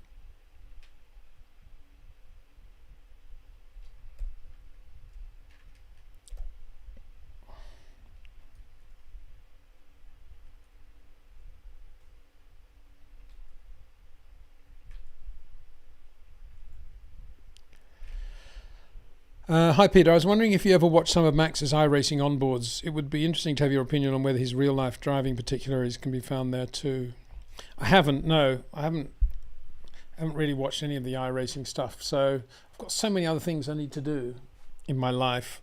A lot of them motor racing orientated, but I just don't have time to watch all that iRacing as well as all the Formula One and everything else that one has to watch. So I doubt it because as I've said many times, it's all about managing the dynamic weight. What he does, the key to what he does is managing the dynamic weight as he's going into a corner early. The front's wanting to slide. He's got to stop the car, get it down to a rotation point. He doesn't want bad understeer. He's got to focus on where that rotation point's going to be. And he's constantly trading brakes against lateral load and steering input. And that's all done with feel and touch. Footwork mainly, but steering a little bit. I would say 70% footwork, 30% steering. So given that it's all to do with managing dynamic weight, it's difficult in my brain to think about how that could be simulated in something as two-dimensional as iRacing. Or am I wrong? Maybe I'm wrong. Maybe there's a lot of forces you can... even if the forces are simulated, I can't imagine they're very accurate. So I doubt it. I mean, I'd be interested to watch Max's eyes and his finger position on the steering, how tightly he holds the steering wheel, the expression he makes with his mouth. Those things I think would be really interesting. Where he's looking, his concentration, whether he moves his body at all, his head or his neck. Those things I'd find fascinating. I don't think we'd be able to see anything to do with short corners and what he does in a real racing car from that. But I'm always fascinated by watching a Grand Prix driver in a road car or in some sort of simulator to see how they sit and how they do hold the wheel and where they are looking and how often they blink, and all those things are really interesting, I think. And I've been lucky enough to see quite a few over the years in that. Surplus Troubadour says, interesting. Thank you very much, Surplus Troubadour. It's not surplus, it's surplace with an E. Soren Ingram said, is Checo toast? Well, he's got the Mexican Grand Prix coming up, isn't he? Isn't he going to be thinking, I'm going to win the Mexican Grand Prix? I'll put this one up. Because he'll be thinking, well, Max has won the championship now, so of course he'll let me win Mexico. And I'm Mexican, and I've got lots of sponsors that are going to be good for Red Bull in the future. And so I've got 2 bits here that need to be eliminated. Sorry, there you go. So that's what we're talking about here, is Checo toast? Simple question. So I think he's going to win the Mexican Grand Prix. I mean, that's what he'll be thinking. Of course, if Max is on the pole and Checo qualifies 4th, I can't imagine Max is going to spend much time thinking about how to let Checo win that Mexican Grand Prix. He's going to win it himself, isn't he? But if all things being equal, if Checo doesn't win the Mexican Grand Prix, then he's in trouble, I would think. May not trouble in the sense that he might lose his drive, but he should win the Mexican Grand Prix for Pete's sake. So, and then after that, there'll be a massive adulation of Checo, and if only it hadn't been messed around by Red Bull, he'd be world champion, and all that'll go on. Then that'll all die out, and then they'll go to the next race, and everything will be back to normal. As I keep saying, I think you'd have to be of the mentality that Red Bull have to have the 2 fastest drivers they can possibly get in order to think that Checo is toast. And Red Bull don't have that philosophy.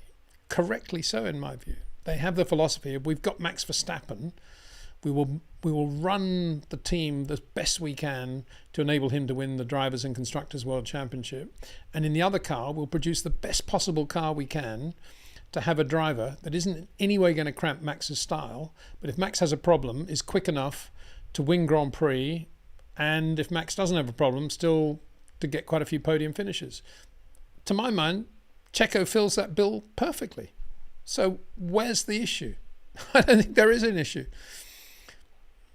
But I know most people have this thing about he's not quick enough, or this or that, or he complains too much. But it doesn't matter. He's enabled Max to win a 3rd world championship. That says it all. If he'd prevented Max from doing that, that would be a different story. But he hasn't.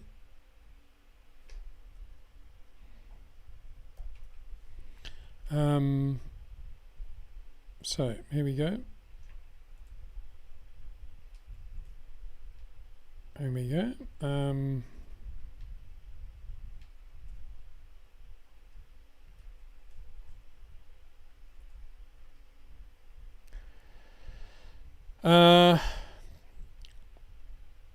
Alfred Holmgren. Hello, Alfred.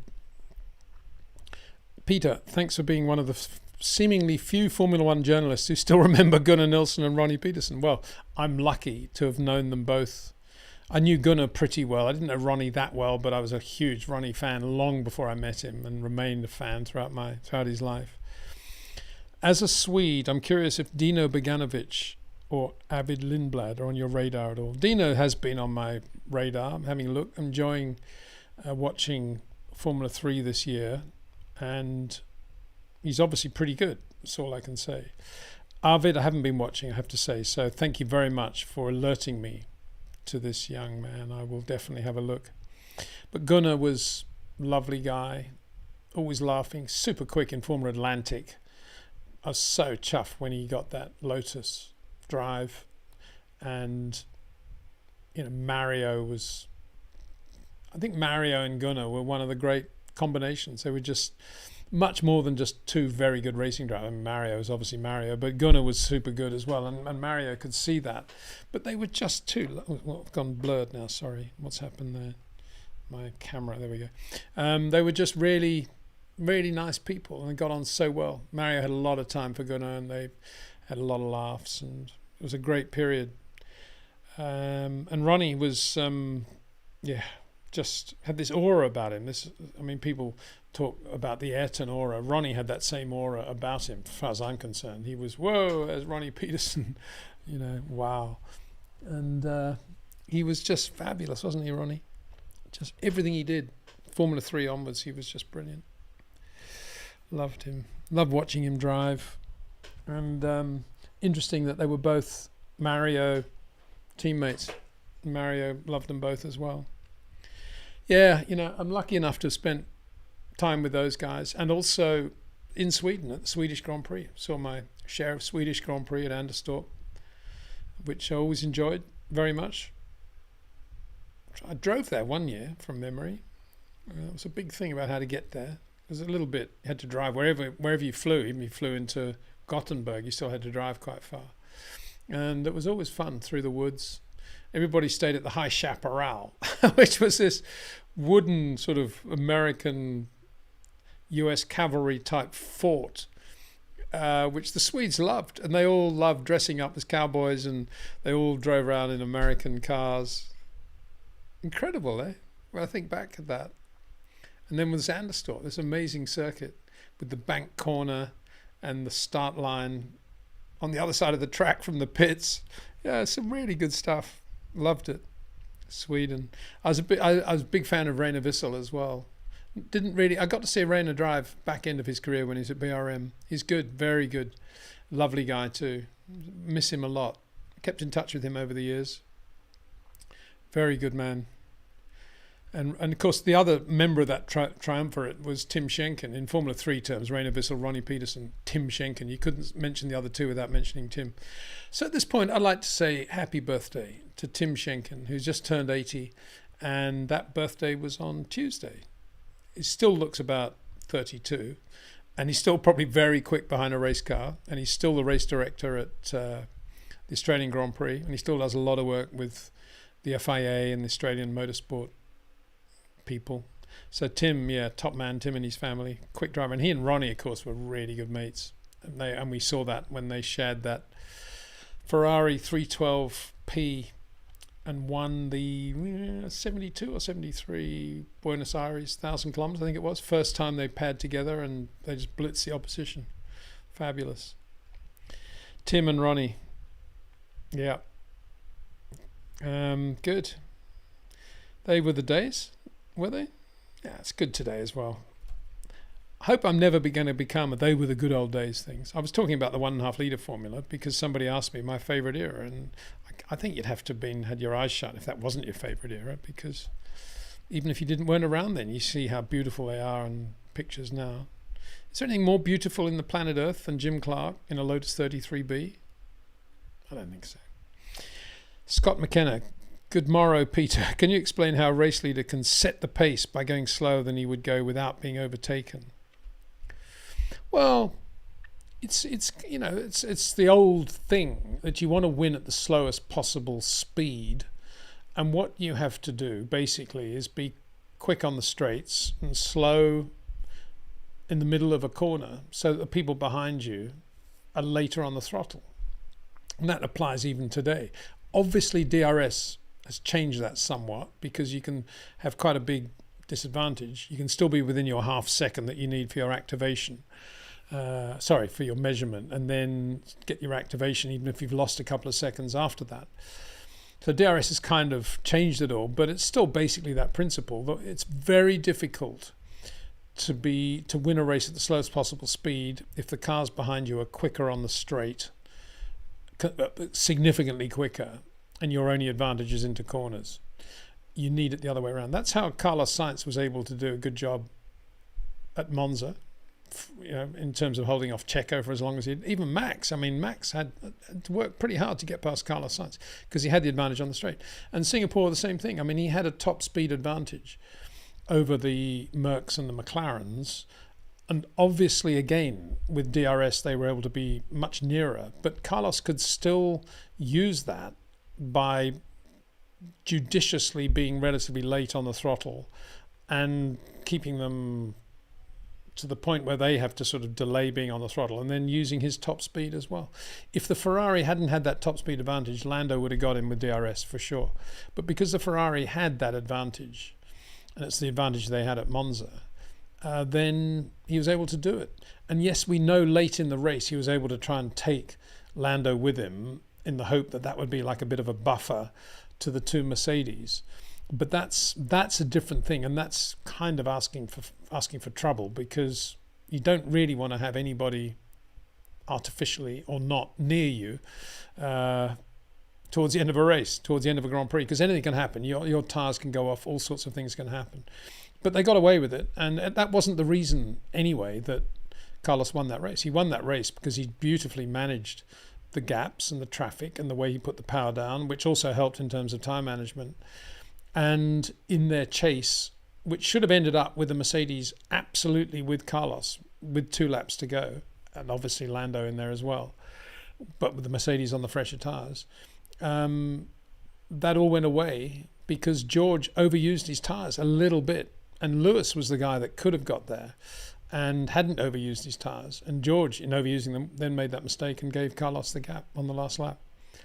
It was a great bit of driving by Carlos. But that business of winning at the slowest possible speed is normal. I mean, that's what you do in every form of motorsport if you can. I mean, you never want to be going quicker than you need to. But the key in not being overtaken is always obviously to have the speed on the straight coming out of a corner, and you create that by coming onto the throttle a little bit later, just making everybody else back up. Bit of an art to it. Nigel was really good at that. I'll tell you what, Gilles Villeneuve was really good at that. But it was an artificial situation, a little bit like DRS today. He had the turbo at Jarama 81, for a good example, Spanish Grand Prix, when he held up 5 cars and won the race in what was a relatively slow car, but he had this massive top speed advantage because of the turbo. And everybody else banked up behind, where it was John Watson and others, could never get past because of the top speed advantage he had. And Gilles was very good at just being as late as he could on the throttle, and they're all banked up, and then you just blast the car away. Arnoux was good at that as well. I mean, all those turbo drivers were really good because they had the Cosworth, the quick Williams drivers and Lotus drivers in the Cosworth behind them, and Brabham for that matter, and they got used to it. They were very good at it. Prost was good at it. Eddie Cheever was good at it. Mika Snoik says yes. I'm not quite sure what the answer to that question was, but anyway, it's hammer time. Menon at live says, well, let's hope so. Let's hope so.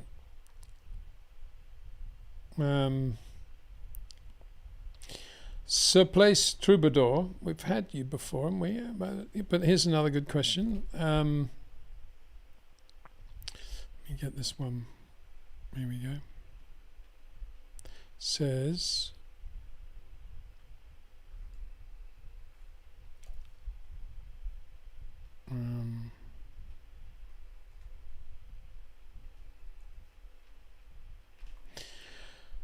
love the reaction of Lando in the Max Verstappen podcast when he saw Checo dive into Magnussen. Yeah. You know, as I said before, Kevin Magnussen is not a guy that you want to play around with. And a couple of times recently, Max has had to deal with Kevin, and he's done it very well.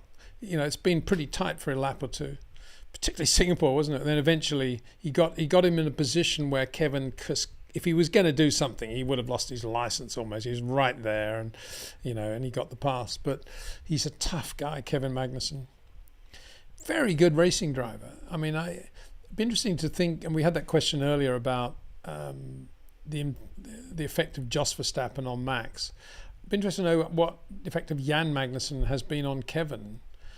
Because you could say, if Kevin had had Max's application and way of going racing, then maybe he would have been more successful. Because I think in terms of talent and being able to short corner quite well and having a touch and feel, Kevin Magnussen is not bad at all. He's pretty good. And yes, he has his moments when things don't go right at all, and he's very aggressive these days. But he is good. Blackster 101. G'day, Peter. G'day, everyone. Hello. Blackster. Glenroy Heath. Here's a question from Glenroy Heath. How are we doing for the old time? I fear we haven't got much time left, have we? I kind of feel guilty always when we have these moments when I have to bow out. But I notice that some of these other... I listen to a golf podcast periodically, and the most they go for is 1 hour 40. So on that basis, I think I do quite well. Glenroy Heath. Are Mercedes in trouble for next year? Do you think their car will be competitive right out of the gate? No. On the basis that if they knew what the problem was, I think they'd be doing a better job than they are now. I mean, McLaren started the year pretty badly, and look where they are. Mercedes started the year a little bit better than McLaren, you could argue, and they're actually quantum leap slower now. So on that basis, you'd have to say that Mercedes still don't understand the car to the level that McLaren now understand it. Pete Prod and his team. And that's not good, is it? For a team as... I mean, I did go on about... I mentioned at length the issues at Mercedes. You know, that they've got incredible facilities, incredible history, incredible drivers, incredible engines, an engine division, and they're able to think of 2026 while they're still here, and yet they still can't understand how to run this car. It's unbelievable, really. And you know, Lewis was saying at one point, I think somebody said, "Oh, you know, Lewis is quoted as saying, I've got my opinion. I'm not an engineer, but this is what I think we need to do, and I wish someone would listen to me," or something along those lines. I can only assume he's constantly saying, "Build a Red Bull." You know, what is the problem here? As best we can, but they don't seem to want to do that. And I predicted, I hate to use that word, keep using it, but I did predict that from the minute it was obvious that Mercedes were in trouble, that they would never ever copy Red Bull. They would always go their own way and do their own thing, and that's what they've always done. You know, when Red Bull got into the whole high rate thing, Mercedes went the other way, and it's the same now. Maybe they're going to do that. Maybe they're just going to say, right, we just got to win some races, and to do that, we've just got to have a McLaren, a Red Bull. Let's just go for it, and then we'll go motor racing again. But even that's not that easy, is it? I mean, to build a Red Bull isn't that easy. Actually, the cars are so subtle now, and the details are so fine that actually to just go and build a Red Bull wouldn't be easy. You would imagine that with the resources Mercedes have got, that they could probably do that. Within reason, obviously, it wouldn't, not absolute copy. And so we need to see. But even if they did that, Red Bull are going to go a step ahead again, you would imagine, based on their much greater knowledge base. And then Mercedes, even if they did sort of build a Red Bull without really knowing what they were doing, they've still got to understand the car and make it work.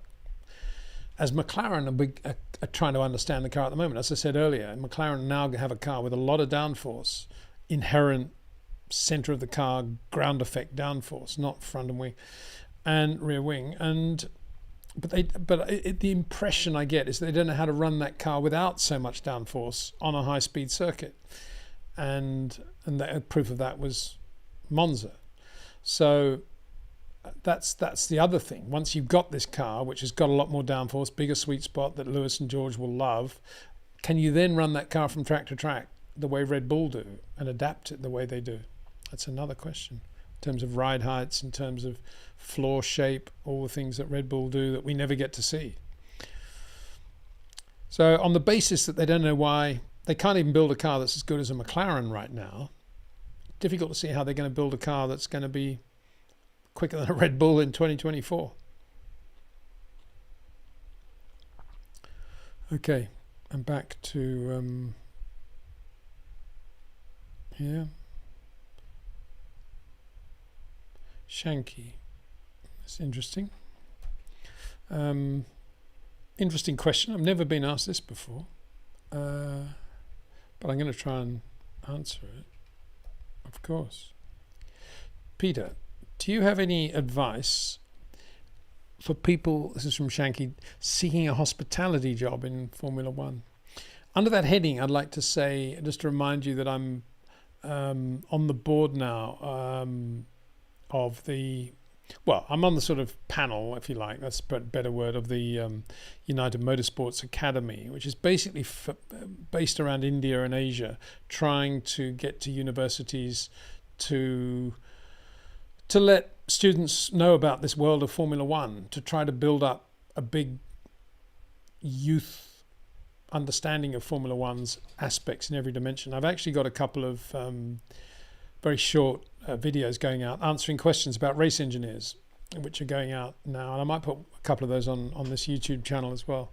So that's a really good thing that Shub has initiated, and some good people on the panel, and I think it's all in a very good cause, because I still think that part of the world is very underused by Formula One, and it'd be wonderful to see the next generation of a big generation of Indian, not just Indian, but Indian, Asian, that part of the world, engineers and other Formula One people coming from there. And here's a question about hospitality, which I think in some ways would come under that heading.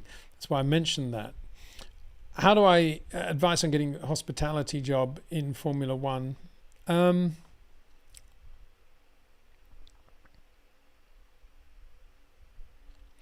Most of the hospitality is done in the Paddock Club these days at a Grand Prix, and the Paddock Club has its own contracts with companies, mainly European companies, for the catering and for the security and for all those things. So that's the first thing. You'd want to get in touch with Formula One, the Paddock Club division of Formula One, and just send your CV into there. I'm sure they are on the lookout for good young people who understand motor racing, who'd love to be a part of that. But you would be working in the Paddock Club, which is great. I spend quite a lot of time there these days as well, so it's really good. If you're thinking of being with a Formula One team on the hospitality side, it's slightly more difficult, because I think they tend to use third-party companies quite a lot for whatever events they may or may not be doing. So it's slightly different. I mean, if you mean the media department, I mean, there's obviously a big difference these days between public relations and media. That's a different thing again. And that these days, it seems to be people gravitating into Formula One from all sports and all industries. And quite often you see them coming in from the large PR agencies that are involved with other sports. So yeah, there are plenty of those around, and getting involved with those is not a bad way to start. That is for sure. But don't give up just writing letters. I don't know what age you are, but don't give up writing letters to all the Formula One teams, not getting any replies, and then continuing to write letters. If you keep doing that, one day you'll get a reply, and one day it might be, yeah, we got a bit of a vacancy. Come and have a chat. That's where you got to be really resilient. In my experience, Formula One people are very good at not replying to emails. I'd write a letter for a start, and then if you don't get a reply within, say, a month, write another letter, and keep doing it. Keep doing it for a year, because you probably won't get a reply for at least a year. And a lot of people I know never get replies, and they just keep going, and eventually they do get one or two. So it's a soul-destroying business, but if you really want to do it and you don't give up, you will make it. I've no doubt about that. Good, thank you for that. So it's 9 o'clock. Can I go now, please? I'll answer one more question. Sandeep Marido has retracted his message. I'm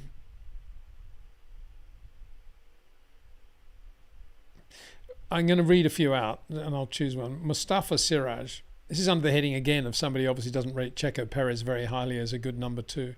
If you're leading Red Bull, who would you choose to partner Max from the 3 available drivers?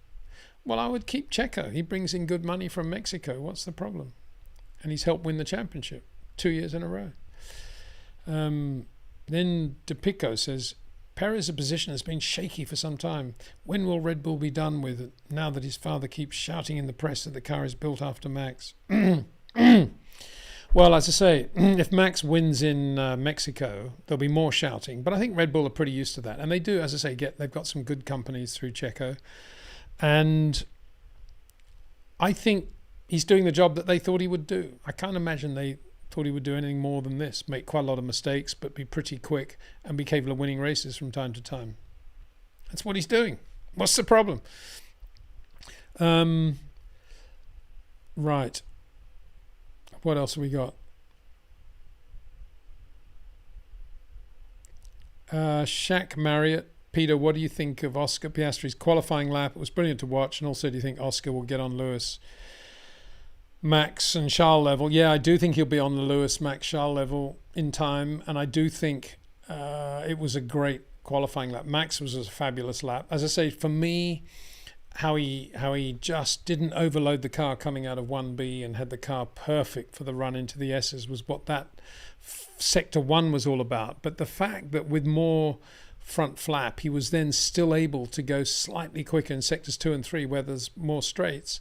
To me, that was the absolute key to Max's lap.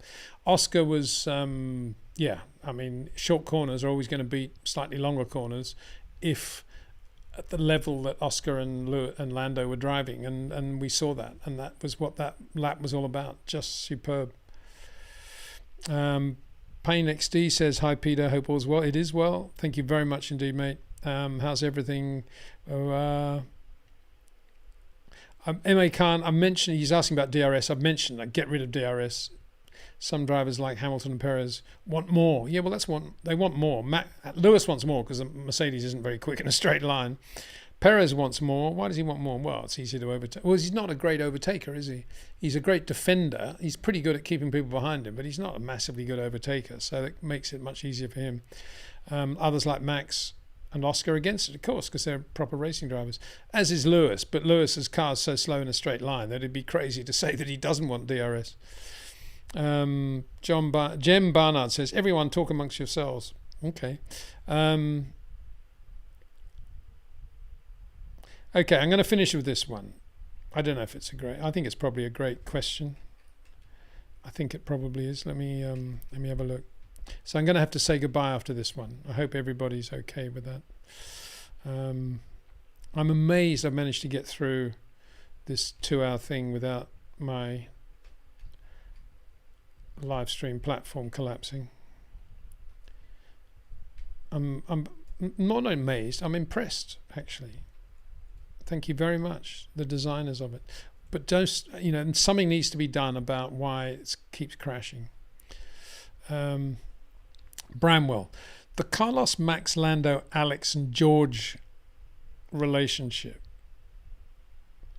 Alex Albon, yeah, okay. Friends we're talking about, aren't we? Reminds me of Graham, Jackie, Jimmy, Jochen and Chris, Bruce et al. We're perhaps entering another golden age. Yeah.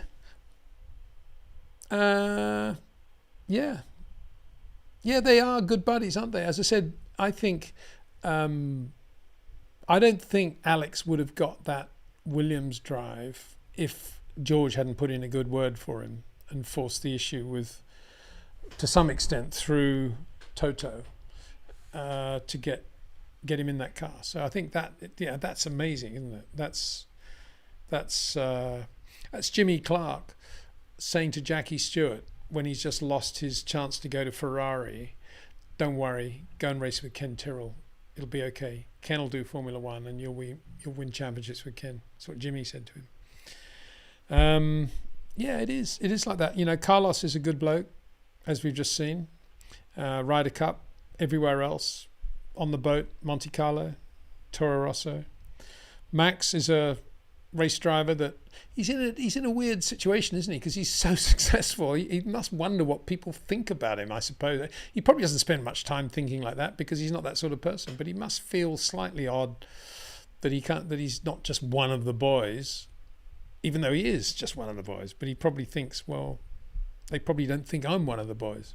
But he probably is at Monaco, hanging around on the old cafeterias there overlooking the marina.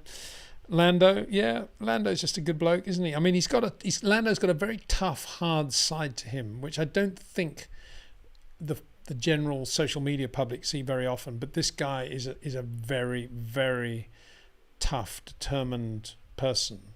But he's got a lovely balance, and he's bright enough to be able to have that balance. And George, yeah, I mean George Albon. I'm very sad that I'm trying to remember his name now. Fukuzumi, was that right? Nirai Fukuzumi, something like that. They were racing in F3 at ART.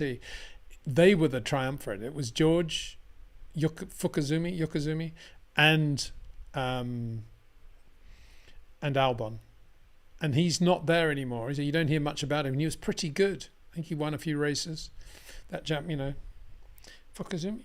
Sorry if I've got his name wrong, but I think you all know, most of you know who I mean. And he was very much a part of it. I think either fancied or went out with Alex's sister or something like that. Something weird, something funny going on. It was very funny times. I remember that. And George was in all of that. And they were all good buddies. They all are good buddies. Fukuzumi. I'm sure it was Fukuzumi. Something like that. I wonder if they hung out in Japan at all. Probably did. So yeah, Jimmy, Jochen. Imagine what those guys got up to when they went up to Finland for the Formula 2 races. Jimmy, Jochen, Jackie. But that was where Jochen met Nina Nelson. I think Kurt Nelson. What am I thinking here? I think Nina was. He met her in Finland. Jochen met her there. Yeah, she was Finn, wasn't she?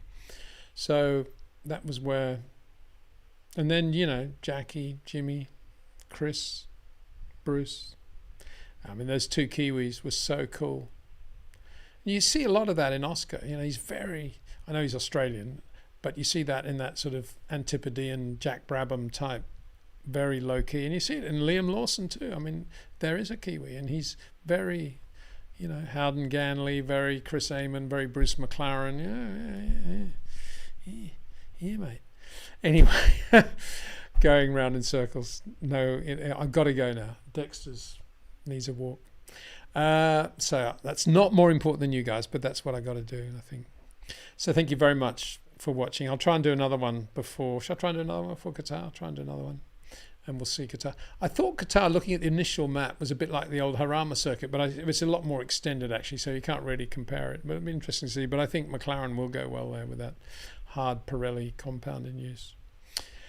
Anyway, thank you very much to Jetcraft, Pitbox.io, our two partners with the channel who are fabulous, and without whom we wouldn't have these live streams, all these videos. But thank you to you, the viewers, for everything you do and the support we have on the channel. Thank you very much. Here's the ending. See if I can get this right.